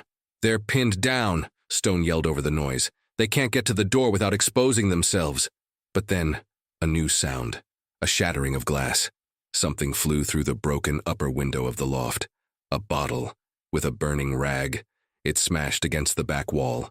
Flames erupted. Fire! Ilara screamed. The dry logs caught instantly. The fire began to climb the wall, licking at the roof beams. Damn it, Stone cursed. He dropped the rifle and grabbed a heavy wool blanket from the bed. Keep watching the door, he ordered Ilara. Stone ran to the fire. He beat at the flames with the blanket. Whump, whump. The smoke began to fill the room. Acrid, choking. Stone smothered the main blaze, but the embers had gotten into the cracks between the logs. It's in the wall, Stone coughed. We can't put it out from here. The battering ram hit the door again. Boom! The wood around the hinges cracked. They know we're busy with the fire, Stone yelled. He ran back to the window. He grabbed one of his own Molotovs. He lit the rag with a match. You want fire? Stone growled. Have some. He threw the bottle out the firing slit. It landed right next to the men with the ram. Whoosh! A pool of liquid fire exploded in the snow. The men screamed, dropping the ram and scrambling back, batting at their burning clothes. That bought us a minute, Stone panted. His face was smeared with soot. He looked at the door. The top hinge was loose. One more good hit and it would come down. He looked at the fire in the wall. It was growing. The smoke was getting thicker. A layer of gray haze hung near the ceiling. "We have to move," Stone said. "To the cellar?" Alara asked, coughing. "No," Stone said. "If the door goes down while we're in the cellar, we're trapped like rats. They'll just shoot us from the top of the stairs." He looked at the back wall of the cabin. There was no door there, just solid logs. But Stone knew something Alara didn't. He walked over to the gun rack and grabbed a heavy crowbar he used for fence work. He jammed it between two logs near the floor. "What are you doing?" "Escape hatch," Stone grunted, putting his weight on the bar. "I cut these logs loose years ago, just in case." He heaved. The logs groaned, and then popped out. A hole appeared, low to the ground, leading out to the back of the cabin toward the cliff face. Cold air rushed in, clearing some of the smoke. "Go," Stone ordered. "Take the girl. Crawl out. Run along the cliff wall to the barn. Hide in the hayloft. What about you?" "I'm going to welcome our guests," Stone said grimly. He picked up the shotgun. "Go, now." Alara grabbed Toby. She pushed the child through the hole. "Crawl, baby. Crawl fast." Toby disappeared into the snow. Alara followed. She wiggled through the narrow opening, the rough bark scraping her back. She fell out into the snow behind the cabin. It was dark here. The shadow of the cliff hid them. She grabbed Toby's hand. "Run!" They ran toward the barn. Inside the cabin, Stone stood alone. The door was buckling. Boom! The top hinge gave way. The door hung crookedly. Stone stood in the center of the room. The fire was roaring now behind him, casting him in a demonic silhouette. He held the shotgun level. "Come on in," he whispered. The door crashed down. Vance stood there, framed in the doorway, a revolver in each hand. Behind him, two other men. "End of the line, Stone," Vance yelled. Stone didn't speak. He pulled the triggers. Both of them. Boom, boom. The sound was apocalyptic in the confined space. A wall of lead shot swept the doorway. Vance wasn't hit directly. He had ducked behind the doorframe at the last second. But the man behind him wasn't so lucky. He took the full blast in the chest. He flew backward into the snow as if yanked by a cable. Stone dropped the empty shotgun. He drew his revolvers, 2 Colt Peacemakers. He fanned the hammers. Bang, bang, bang, bang. He forced Vance to dive into the snow. Stone didn't wait. He turned and dove through the escape hole. He hit the snow rolling. Bullets chewed up the logs where he had just been. He scrambled to his feet and ran for the barn. The cabin was fully ablaze now, a beacon in the night. Stone reached the barn door and slipped inside. It was dark. It smelled of hay and horses. "Alara," he whispered. "Up here," a voice came from the loft. Stone climbed the ladder. Alara and Toby were huddled in the hay. "They're coming," Stone said, breathing hard. "They'll surround the barn." He looked through a crack in the barn wall. The cabin was an inferno. The heat was melting the snow for 20 feet around it. In the light of the fire, Stone saw Vance rising from the snow. Vance was screaming orders. "Burn the barn, burn it all." Stone looked at Alara. "We can't stay here," he said. "Hay burns faster than logs." "Where do we go?" Alara cried. "There's nowhere left." Stone looked at the horses in the stalls below. "We ride," Stone said. "In this snow? In the dark?" "It's our only chance," Stone said. "We break out. We head for the pass. If we make the ridge, we can lose them in the trees." He slid down the ladder. He began saddling the horses with frantic speed. "Get down here." Alara climbed down with Toby. Stone lifted Toby onto the saddle of the smaller horse, a mare named Bess. "You ride with her," Stone told Alara. "Hold her tight. Bess is steady. She'll follow me." He mounted his own horse, a massive black stallion named Thunder. He drew his revolver. "When I open these doors," Stone said, "it's going to be hell. Keep your head down. Don't stop for anything." He looked at Alara. "Ready?" Alara wrapped her arms around Toby, gripping the saddle horn. She took a deep breath. "Ready." Stone kicked the latch on the double doors. They swung open. The firelight from the burning cabin flooded the barn. "Shwaya!" Stone screamed. He spurred Thunder. The stallion launched himself forward. They burst out of the barn like cannonballs. Vance's men were caught off guard. They were expecting a siege, not a cavalry charge. "Shoot the horses!" Vance screamed. Bullets whizzed past them. Zing, zing. Stone fired back, shooting wildly to keep their heads down. They galloped past the burning cabin. The heat was intense. They hit the tree line. A bullet clipped Stone's shoulder. He grunted, nearly losing his grip on the reins. But he held on. They plunged into the darkness of the forest. The trees whipped past them. Behind them, the shouts of Vance's men faded, replaced by the roar of the fire. They were out, but they were in the open, and they were leaving a trail of hoof prints in the snow that a blind man could follow. The chase was on. The forest was a labyrinth of shadows and snow. Stone led the way, his black stallion Thunder plowing through drifts that reached its knees. Behind him, Ilara clung to the mare, Bess. Her arms were wrapped so tightly around Toby that her muscles burned. The child was buried under the heavy canvas coat, her face pressed against Ilara's chest, shielding her from the biting wind and the whipping branches. They were moving fast, too fast for the terrain. Every step was a gamble. A hidden route, a patch of ice, a gopher hole. Any of it could snap a horse's leg and end their escape in a tragic heap of broken bones. But Stone didn't slow down. He knew the wolves were behind them. His shoulder throbbed with a dull, sickening heat where the bullet had grazed him. He could feel the warm trickle of blood running down his arm, freezing as it soaked into his flannel shirt. He ignored it. Pain was information. Told him he was still alive. "Keep up!" Stone shouted over his shoulder, his voice snatched away by the wind. Ilara didn't answer. She just kicked Bess's flanks, urging the mare forward. They climbed higher. The air grew thinner, sharper. The trees began to thin out as they approached the ridge line. Stone pulled on the reins, bringing Thunder to a halt in a small clearing protected by a rock overhang. Bess pulled up beside him, her sides heaving, steam rising from her coat in thick clouds. "Why are we stopping?" Ilara gasped. "To listen," Stone hissed. He sat motionless on his horse, tilting his head. The forest below was silent. Too silent. Then, a sound. Crack. A branch snapping. Far down the slope. Then another, and the faint jingle of a bridle. "They're tracking us," Stone said grimly. "They have fresh horses. Ours are tired. Can we outrun them?" "Not uphill," Stone said. "Not in deep snow." He looked at the sky. The moon was high now, a cold, indifferent eye watching their struggle. "We need to change the game," Stone said. He dismounted. He walked over to Bess. He checked the cinch. He checked Toby. "Is she okay?" "She's sleeping," Ilara said. "Or passed out. I don't know." Stone touched the child's cheek. "Warm enough?" He looked at Ilara. "Listen to me. Up ahead about a mile there's a narrow pass. Devil's Throat. It's a bridge. A natural stone arch over a ravine." "Okay. It's the only way to the high valley," Stone explained. "If we cross it, we can hold them off. It's narrow. Single file. So we go there?" "You go there," Stone said.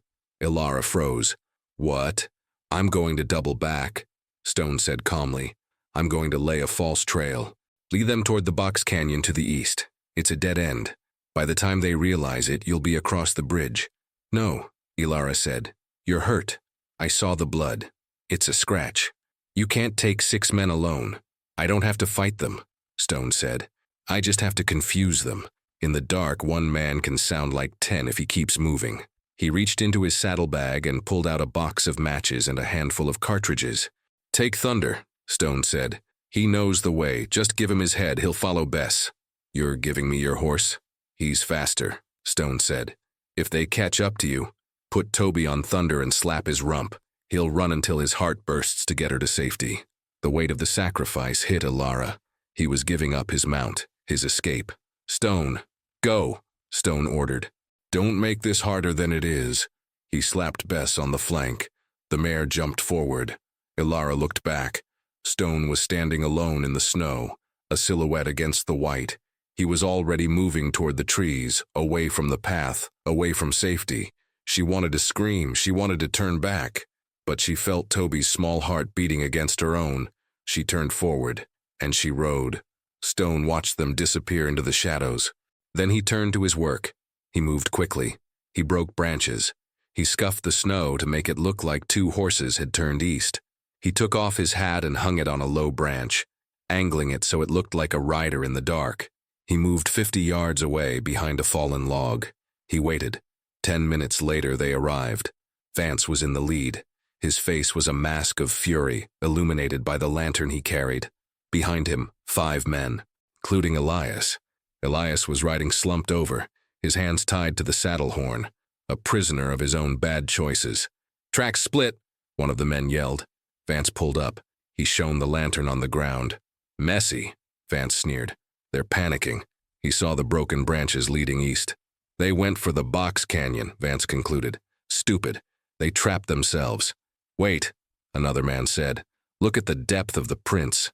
"Only one horse went that way." Vance paused. He looked at the tracks again. "Smart bastard," Vance muttered. He split up. He looked at the hat hanging on the branch. He drew his gun and fired. Bang! The hat flew off the branch. "Empty," Vance spat. "It's a decoy." He turned his horse. "The woman and the kid went for the bridge. Stone is trying to lead us away." He looked at his men. "2 of you follow the decoy trail. Flush him out. Kill him." He pointed at the other 3. "The rest of you, with me, we're going to the bridge. We'll catch the girl before she crosses." Stone, hiding behind the log, cursed silently. Vance wasn't stupid. His plan had worked partially. He had split their force. 2 men were coming for him. 4 were going for Alara, but 4 was still too many for her. Stone waited until the 2 groups separated. The 2 men assigned to hunt him, Pike with his arm in a sling, and a big man named Dutch, started moving toward his position. "Come out, Stone," Pike yelled. "I owe you for my arm." Stone didn't come out. He had his revolvers, but he needed to be quiet. Gunshots would alert Vance that the decoy was close. He holstered his guns. He drew his knife, a Bowie knife, 12 inches of razor-sharp steel. He picked up a snowball. He threw it against a tree to his left. Thump. Pike and Dutch turned toward the sound. "Over there!" They moved toward the tree. Stone moved. He came out of the snow like a wraith. He tackled Dutch from behind, hand over the mouth, knife between the ribs. 1 thrust. Upward. Into the heart. Dutch stiffened, then went limp. Stone lowered him silently into the snow. Pike heard the soft crunch. He turned around. "Dutch!" He saw Stone rising from the snow, the knife dripping dark blood. Pike tried to raise his gun with his good hand. Stone threw the knife. It was a desperate move. The heavy blade spun through the air. It didn't hit Pike in the chest. It hit his gun hand. The blade sliced through fingers. Pike screamed. He dropped the gun. Stone was on him in 2 seconds. A punch to the throat silenced the scream. A knee to the gut doubled him over. Stone grabbed Pike by the collar. "Where is he going?" Stone growled. Pike gasped for air, his eyes bulging. The bridge," Pike wheezed. He knows about the bridge." Stone shoved Pike into a snowbank. "Stay down," Stone ordered. "If you move, you bleed out." He retrieved his knife. He looked at the horses the men had been riding. Fresh mounts. He grabbed the reins of Dutch's horse. He swung into the saddle. He had to catch them. He had to get to the bridge before Vance did. Meanwhile, Alara reached Devil's Throat. It was terrifying. A natural arch of stone, barely 5 feet wide, spanning a chasm that dropped 300 feet into darkness. The wind howled through the gap like a banshee. There was no rail, just ice-slicked rock. "Oh, God," Alara whispered. She dismounted. She couldn't ride across. The horses would panic. She had to lead them. She tied Thunder's reins to Bess's saddle. She took Bess's reins in one hand and held Toby with the other. "Walk, Bess. Good girl." She stepped onto the bridge. The wind hit her instantly, trying to push her off into the void. She leaned into it, step by step. Don't look down, look at the other side. They were halfway across when she heard it. Hoofbeats, behind her. She turned her head. Vance emerged from the trees. He saw her on the bridge. He smiled. He didn't rush. He stopped his horse at the edge of the ravine. "End of the road, darling," Vance shouted. He raised his rifle. He wasn't aiming at her. He aimed at the stone arch itself, specifically at the narrowest point right in front of her feet. Bang! The bullet chipped the stone, sending shards flying into Bess's face. The mare reared. "No!" Alara screamed. She pulled on the reins, trying to calm the horse. But Bess was panicked. She backed up, her rear hoof slipped over the edge. The horse screamed. She scrambled for purchase, sparks flying from her shoes. But gravity won. Bess went over. The reins were wrapped around Alara's hand. She was yanked violently toward the edge. She let go just in time. She watched in horror as the mare fell into the darkness, screaming all the way down until the sound was swallowed by the wind. Thunder, tied to the saddle, had snapped the rope when Bess fell. He stood on the bridge, trembling, but safe. Elara was on her knees, clutching Toby. She was stranded in the middle of the bridge. Vance laughed. "Nowhere to run." He started walking his horse onto the bridge. "Elias!" Vance yelled over his shoulder. "Come get your wife. Show her who's boss." Elias, untied now, walked onto the bridge. He looked terrified. "Elara," Elias pleaded. "Just come back, please." Elara stood up. She was shaking, but not from fear, from rage. She looked at Elias. "You let him kill the horse," she said. "You let him hunt us." "I have no choice," Elias cried. "You always have a choice," Elara said. She reached under her coat. She pulled out the Derringer. Stone had given it to her before they left the barn, just in case. 2 shots. That was all she had. She pointed it at Elias. "Don't come any closer," she warned. Elias stopped. He looked at the tiny gun. "You won't shoot me," he said. "I'm your husband." "My husband died in that saloon," Elara said. Vance roared from behind Elias. "Grab her, you coward, or I'll shoot you both."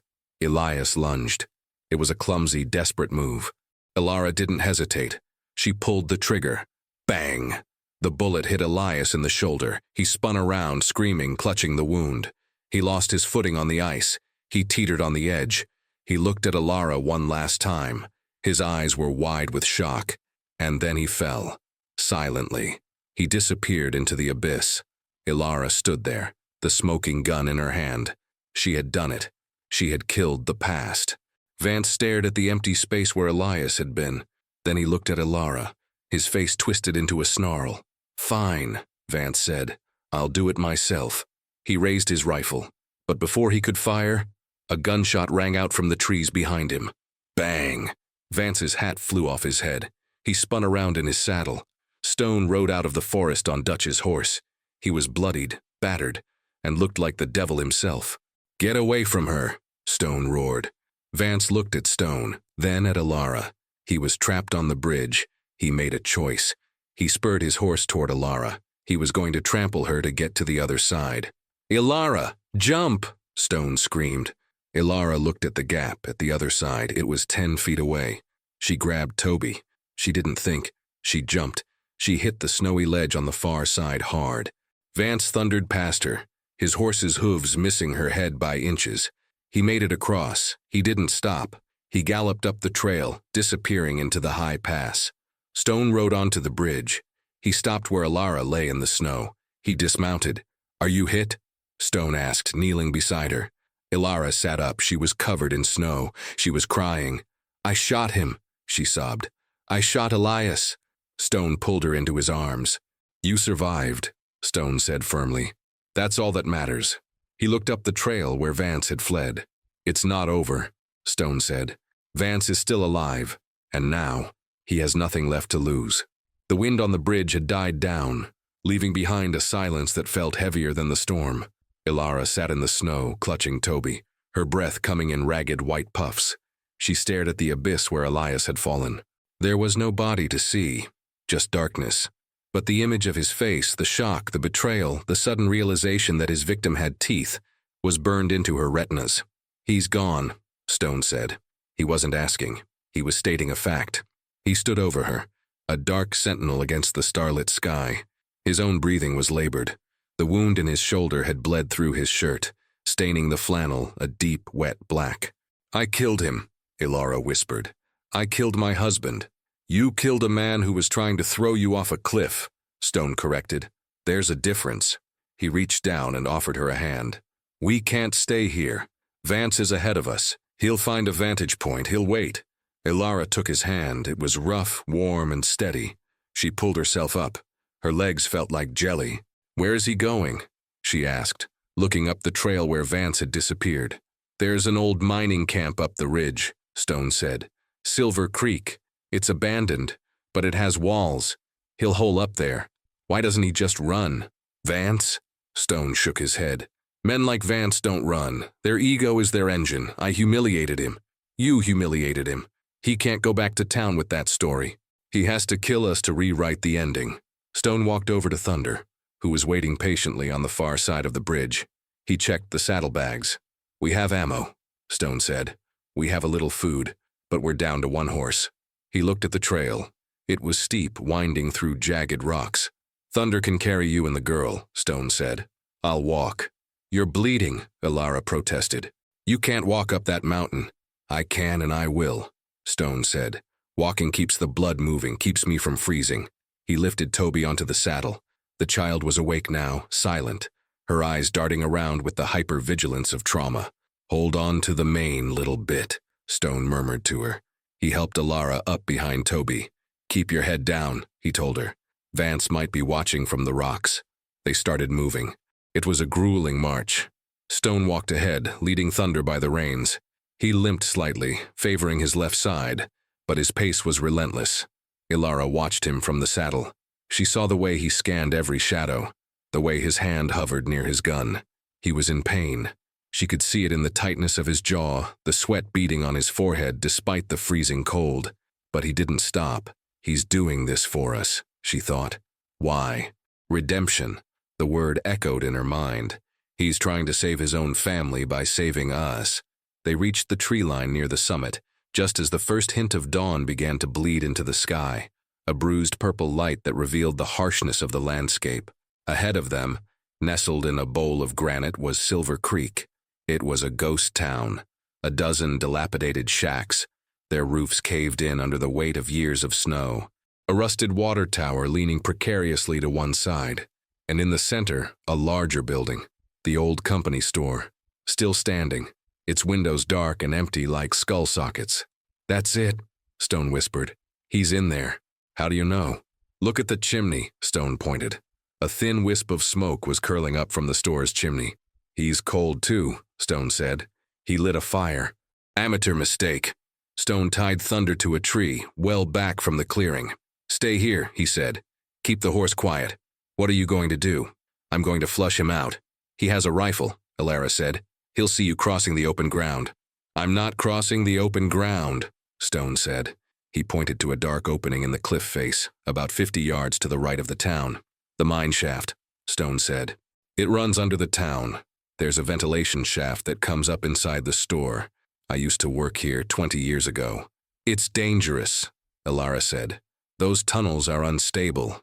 Life is unstable," Stone grunted. He checked his revolvers. He had 6 rounds in one, 5 in the other. "If you hear shooting," Stone said, "wait. If I don't come out in 10 minutes, take the horse and ride east. Don't stop until you hit the railroad tracks." He looked at her. "Can you do that?" Ilara nodded. She wanted to say something. "Be careful. Come back." But the words felt inadequate. Stone turned and vanished into the trees, heading for the mine entrance. Ilara waited. The silence of the ghost town was eerie. The wind whistled through the rotting wood of the shacks, making them groan like dying men. Inside the mine, it was pitch black. Stone moved by feel. The air was stale, smelling of wet earth and old dynamite. He counted his steps, 100, 200. His shoulder was on fire. The exertion was making the wound bleed faster. He could feel the warm wetness soaking his shirt. He forced himself to focus. He reached the junction, left for the main load, right for the ventilation shaft. He turned right. The tunnel narrowed. He had to crouch. He heard something. Voices. Muffled. Distorted by the rock but audible. He was under the store. He looked up. A wooden grate covered in dust and cobwebs. Light filtered through the cracks. He could see boots walking on the floorboards above. Vance was pacing. "Where are they?" Vance's voice echoed down the shaft. "They should be here by now." Stone reached up. He tested the grate. It was loose. He pushed it gently. It moved. He drew his gun. He took a deep breath. He pushed the grate up and aside. He pulled himself up. It was a struggle. His bad shoulder screamed in protest. He gritted his teeth, suppressing a groan. He emerged into a back room of the store. It was full of old crates and mining gear. Through the open doorway, he could see the main room. Vance was there. He was alone. He was standing by the pot-bellied stove, warming his hands. His rifle was leaning against a table just out of reach. Stone stepped out of the back room. "Morning, Vance." Vance spun around. His eyes went wide. He looked at the front door, then at Stone. How the hell? Back door, Stone said. He raised his gun. It's over, Vance. Put your hands up. Vance looked at the rifle. It was 5 feet away. He looked at Stone. He smiled. You look like hell, Stone, Vance said. You're bleeding out. I've got enough blood left to pull a trigger, Stone said. Don't test me. You won't shoot me, Vance said confidently. Not in cold blood. You're a good man, aren't you? The protector of widows and orphans. He took a step toward the rifle. Stop, Stone warned. He cocked the hammer. Click. Vance stopped. You know, Vance said conversationally, I didn't just want the money. I wanted to break you. Everyone in town talks about Rancher Stone, the unshakable man, the rock. Vance laughed. I wanted to see the rock crumble. You failed, Stone said. Did I? Vance pointed at Stone's shoulder. You're dying, old man.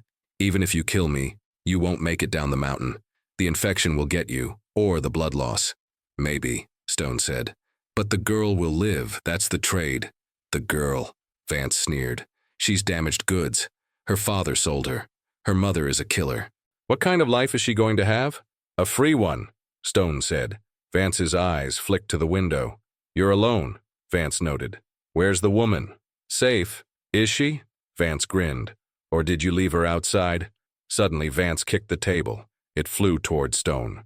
Stone fired. Bang! The bullet hit the table, splintering wood. Vance dove for the rifle. Stone fired again. Bang! He missed. Vance was fast. Vance rolled behind the counter, clutching the rifle. Now it's a party, Vance yelled.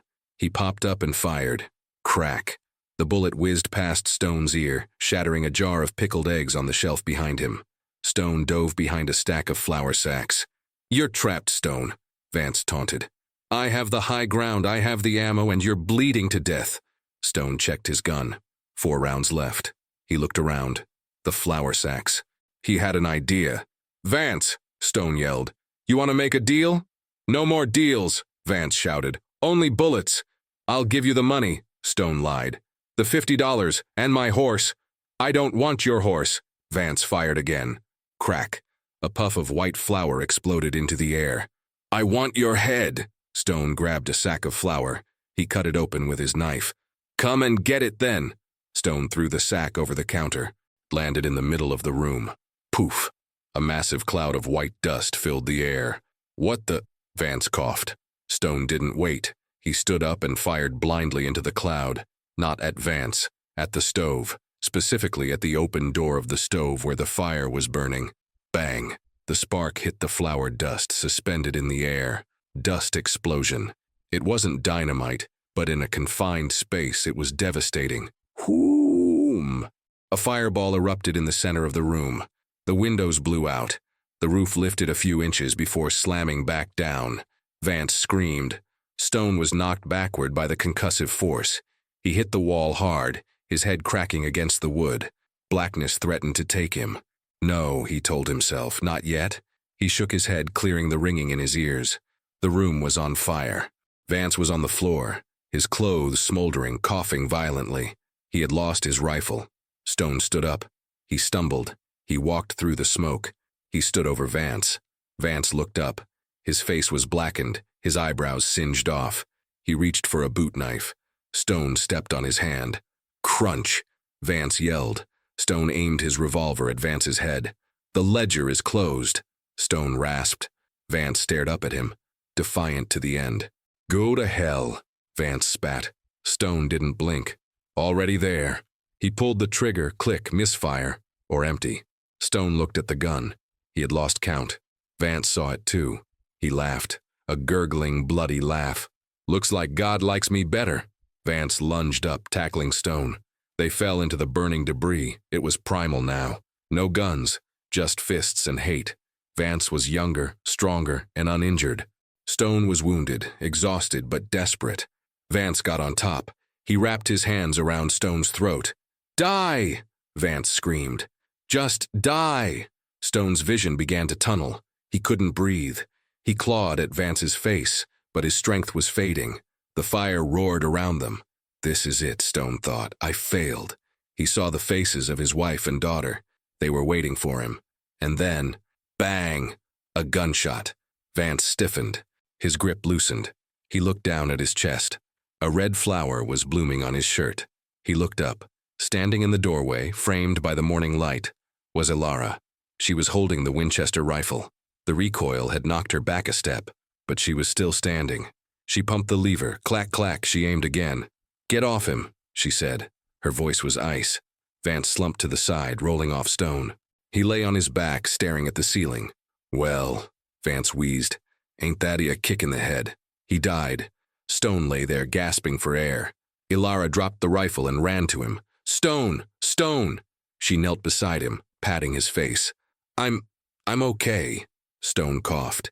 He sat up, groaning. He looked at Vance's body, then at Ilara. "You came back," he said. "You told me to ride east," Ilara said. "I don't take orders well."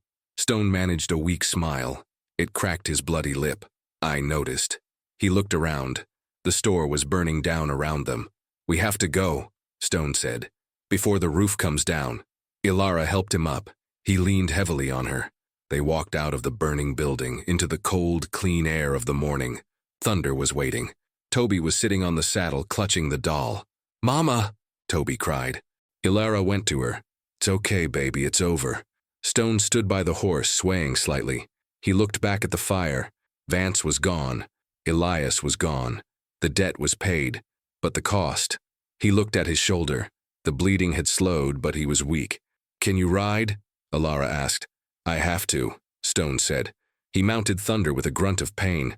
He pulled Toby up in front of him. Ilara climbed on behind. "Where to?" Ilara asked. Stone looked at the horizon. "Home," he said. "We have a barn to rebuild." They turned the horse and began the long descent.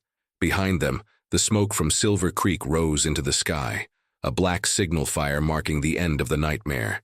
But as they rode, Stone felt a coldness spreading in his chest that had nothing to do with the weather. He didn't tell Ilara. He just held the reins tighter. "Just get them home," he prayed. "Just get them home." The journey down the mountain was a blur of white snow and gray rock. Stone drifted in and out of consciousness. The fever had set in. It wasn't a burning fire. It was a cold, creeping fog that dulled his senses and made his limbs feel like lead. He kept himself upright by sheer force of will, locking his elbows, his hands frozen into claws around the reins. "Don't fall," he told himself. "If you fall, they die." Ilara, riding behind him, could feel the heat radiating from his back. "Stone?" she asked softly. "Are you okay?" "Fine," he grunted, but his voice was slurred, like a drunk man trying to sound sober. Toby, nestled in front of him, was singing a quiet song to her doll, a nursery rhyme about blackbirds. It was a surreal soundtrack to their survival. They reached the valley floor by midday. The sun was high and bright, reflecting off the snow with a blinding intensity. The cabin, or what was left of it, came into view. It was a blackened skeleton. The roof had collapsed. The walls were charred stumps.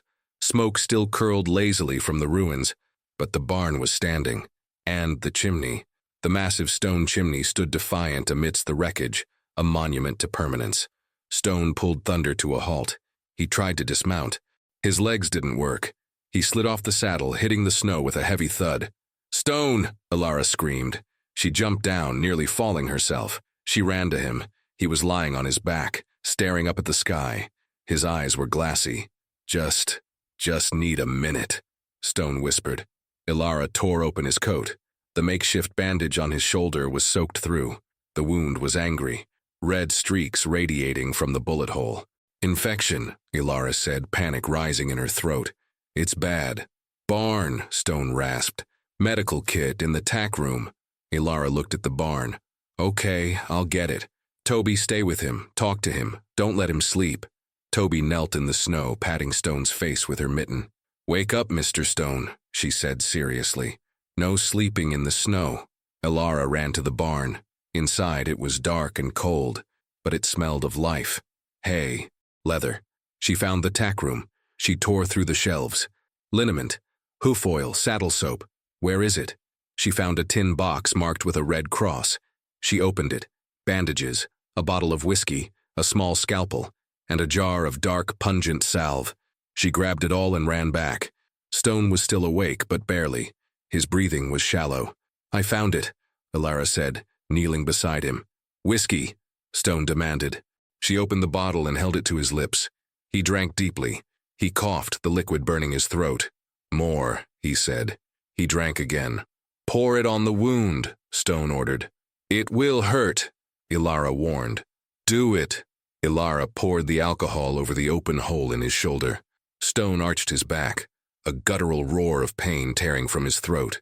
His body seized up, muscles corded like steel cables. Toby started to cry. It's okay, baby, Ilara said, her own tears freezing on her cheeks. We're helping him. Stone collapsed back into the snow, panting. Knife, he whispered. What? The bullet. It's still in there, Stone gasped. Hit the bone. Didn't come out. He looked at Ilara. His eyes were lucid for a second.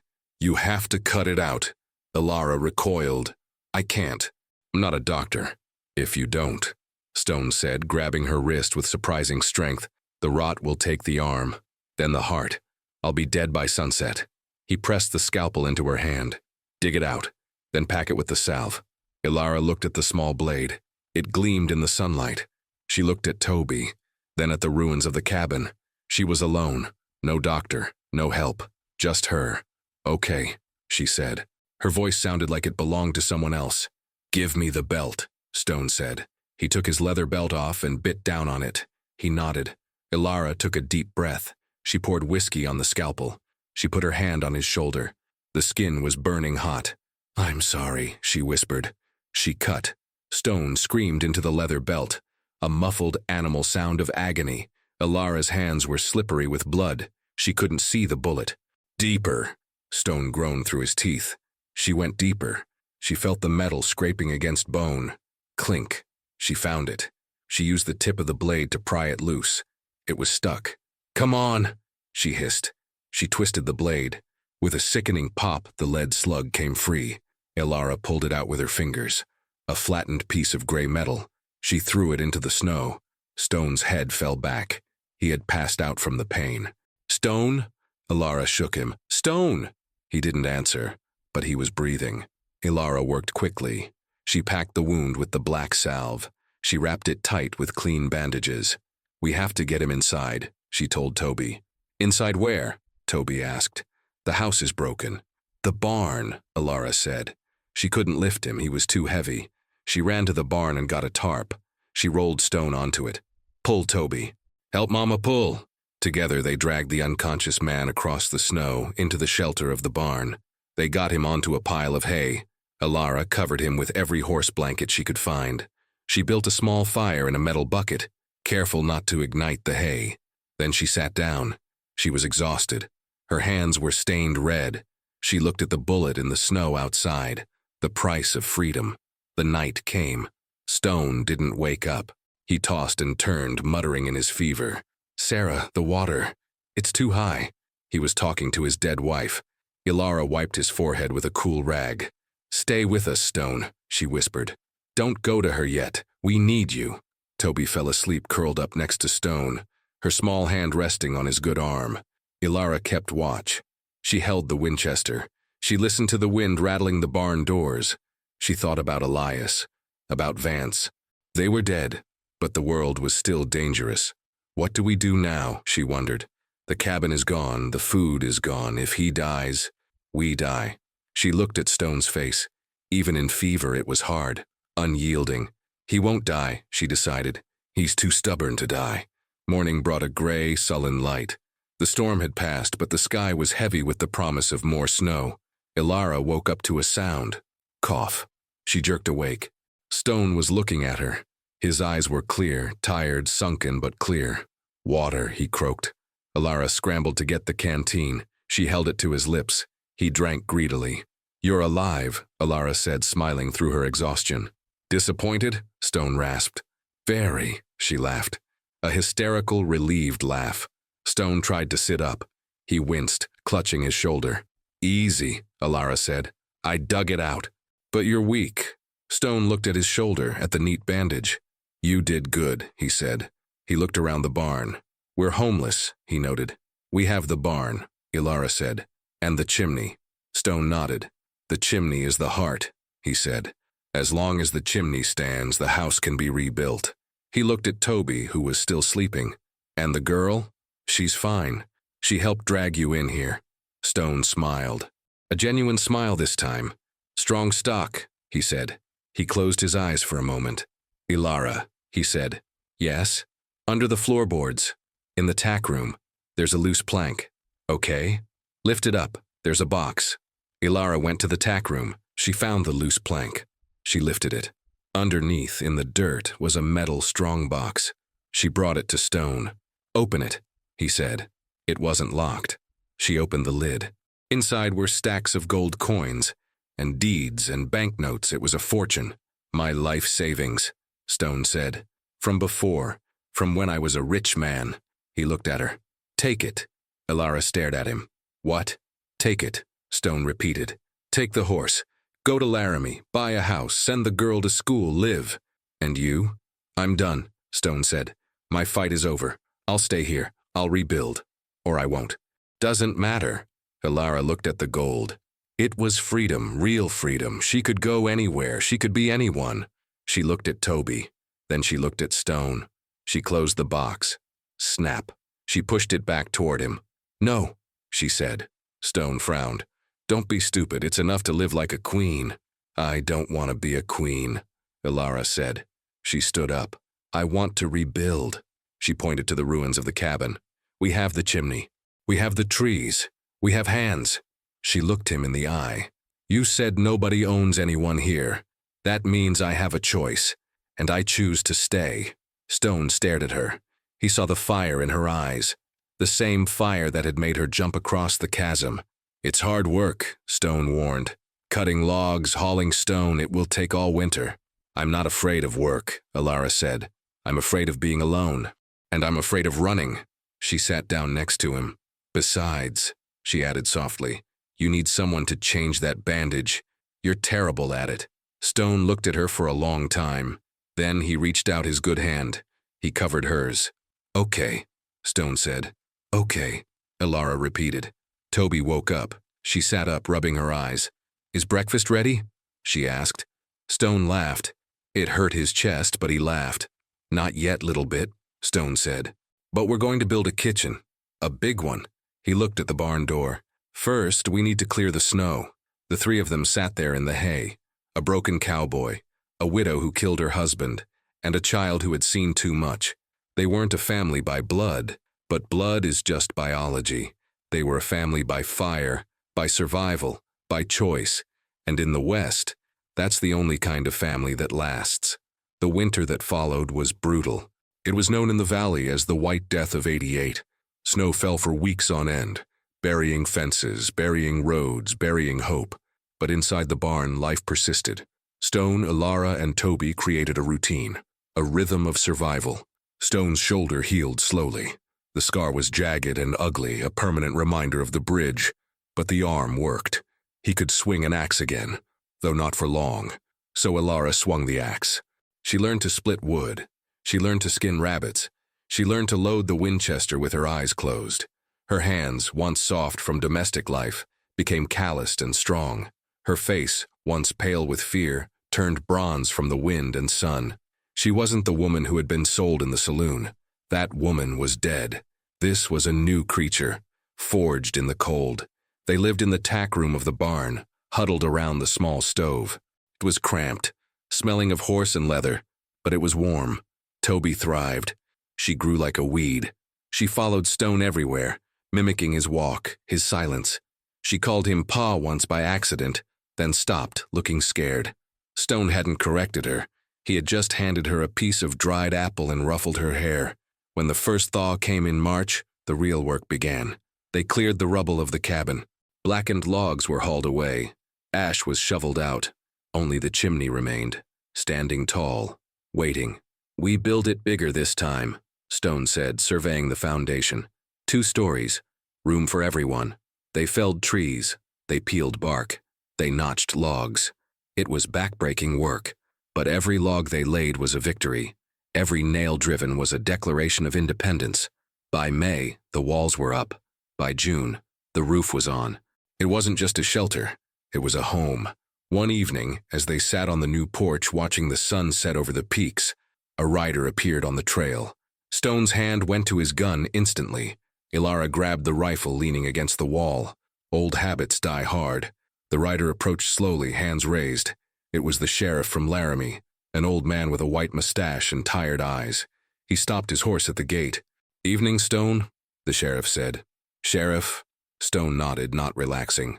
"Heard there was some trouble up here this winter," the sheriff said, looking at the new cabin.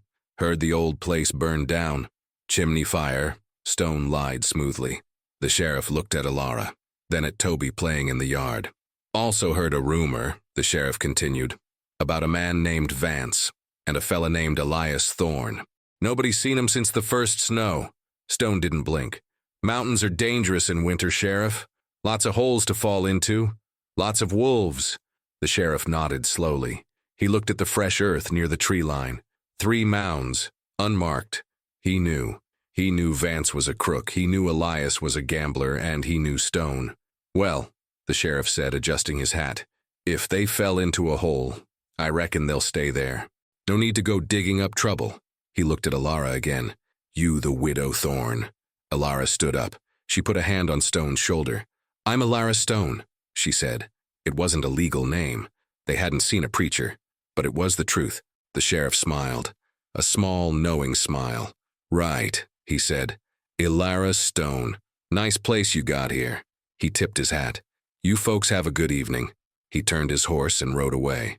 Stone watched him go until he disappeared around the bend. He let out a breath. "He knows," Alara said. "He knows justice was done," Stone said. "That's all that matters." He holstered his gun. "Come on," he said. "Supper's getting cold." They went inside. The new cabin was spacious. It smelled of fresh pine and hope. There was a real table, real chairs, and on the mantelpiece above the roaring fire, the 3 wooden horses, the jar with the bluebell, and a new carving, a wolf, protective, fierce, loyal. Stone had carved it for Alara. They ate dinner, stew and fresh bread. Toby chattered about a deer she had seen in the woods. Stone listened, nodding, adding a word here and there. Alara watched them. She felt a peace so profound it scared her. She had spent her whole life waiting for the other shoe to drop, waiting for the violence. But here, the violence was outside. The walls were thick. The chimney was strong. Later that night, after Toby was asleep in her own room upstairs, Alara and Stone sat by the fire. Stone was whittling a new piece of wood. Alara was mending a shirt. "Stone, yeah? Do you ever think about them?" Alara asked. "Your wife? Your daughter?" Stone stopped whittling. He looked at the fire. "Every day," he said. "Does it still hurt?" "It's different now," Stone said. "Before, it was a sharp pain like a knife. Now, it's like an old ache in the bones when it rains. It's there, but I can live with it." He looked at her. "You helped with that." Alara put down her sewing. She moved her chair closer to his. She took his hand, the hand that had killed men, the hand that had built a house. "You saved me, Stone," she whispered. "We saved each other," Stone said. He squeezed her hand. It wasn't a romantic gesture in the traditional sense. There were no flowers, no poetry. It was an anchor. 2 ships, battered by the storm, tied together in the harbor. "I'm not going anywhere," Alara said. "I know," Stone said. He went back to whittling. The fire popped. Outside, the wind howled through the trees. But inside, it was quiet. It was the silence of a debt paid in full, the silence of a ledger balanced, the silence of home. 5 years later, the valley had changed. The trail up to the Stone Ranch was wider now, worn smooth by wagon wheels. The herd had grown. 300 head of cattle grazed in the high pastures, fat and sleek. The cabin had a garden. Flowers, bluebells, columbines, Indian paintbrush grew in wild, colorful riots against the sturdy log walls. A woman stood on the porch, Alara. She was older now. There were silver strands in her hair and lines around her eyes from squinting into the sun. But she stood straight. Her shoulders were squared. She wore denim trousers and a man's shirt, sleeves rolled up to reveal forearms that could wrestle a calf or knead dough with equal skill. She was watching the road. A cloud of dust signaled a rider. It was a young woman, maybe 16, riding a paint horse with the confidence of someone born in the saddle. Toby. She galloped up to the gate, sliding the horse to a halt in a spray of gravel. "Ma!" Toby yelled, jumping down. "I found them, the strays. They were up in the box canyon." Alara smiled. "Did you bring them down?" Pa's bringing 'em, Toby said, dusting off her chaps. He said I ride too fast and scare the calves. He's right, Ilara laughed. You ride like a Comanche. Toby grinned. It was a bright, fearless grin. There was no shadow of the terrified child in the saloon, no memory of the cold water or the hunger. She was a creature of the mountain, wild and free. Ilara looked past her daughter, up the trail. Stone was coming. He rode slowly, driving a dozen stray cows ahead of him. He sat on Thunder, an older, grayer Thunder now, with the ease of a man who has spent more time on a horse than on his feet. He looked the same, maybe a little more weathered, the scar on his cheek deeper. But the eyes were different. The winter storm was gone from them. They were calm, like a mountain lake. He rode up to the corral and penned the cattle. He dismounted stiffly. The old shoulder wound still bothered him when the weather turned. Toby ran to help him with the saddle. I got it, Pa, she said. Stone let her take the heavy saddle. He watched her carry it into the barn. He walked up to the porch. He took off his hat and wiped the sweat from his forehead. Hot today, he grunted. Lemonade's inside, Ilara said. She handed him a cup she had waiting on the railing. He drank it in one long gulp. Good, he said. He leaned against the railing, looking out over the valley. Fence needs fixing on the south ridge, Stone said. Elk broke through again. I'll go tomorrow, Ilara said. Take Toby, Stone said. She needs to learn how to string wire. She knows how to string wire, Stone. She's better at it than you. Stone chuckled. A low, rusty sound. Maybe. He turned to look at Ilara. He reached out and touched her face. His thumb traced the line of her jaw. You happy, Ilara? He asked. It was a question he asked once a year. On the anniversary of the day they came down the mountain, Ilara looked at the ranch, at the cattle, at the daughter laughing in the barn. She looked at the man standing in front of her, the man who had bought her with a bullet and given her a life. I'm home, she said. Stone nodded. That's good enough. He put his hat back on.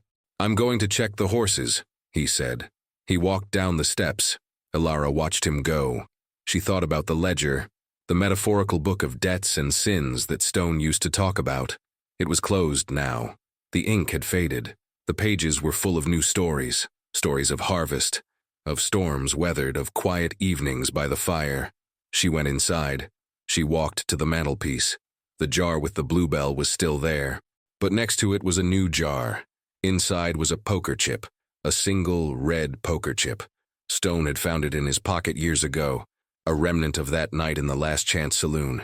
He had kept it, not as a trophy, but as a reminder that luck is what you make it, and that sometimes the best hand you can play is to flip the table and start over.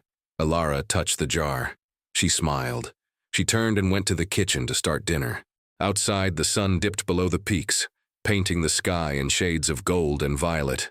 The wind whispered through the pines, but it wasn't a lonely sound anymore.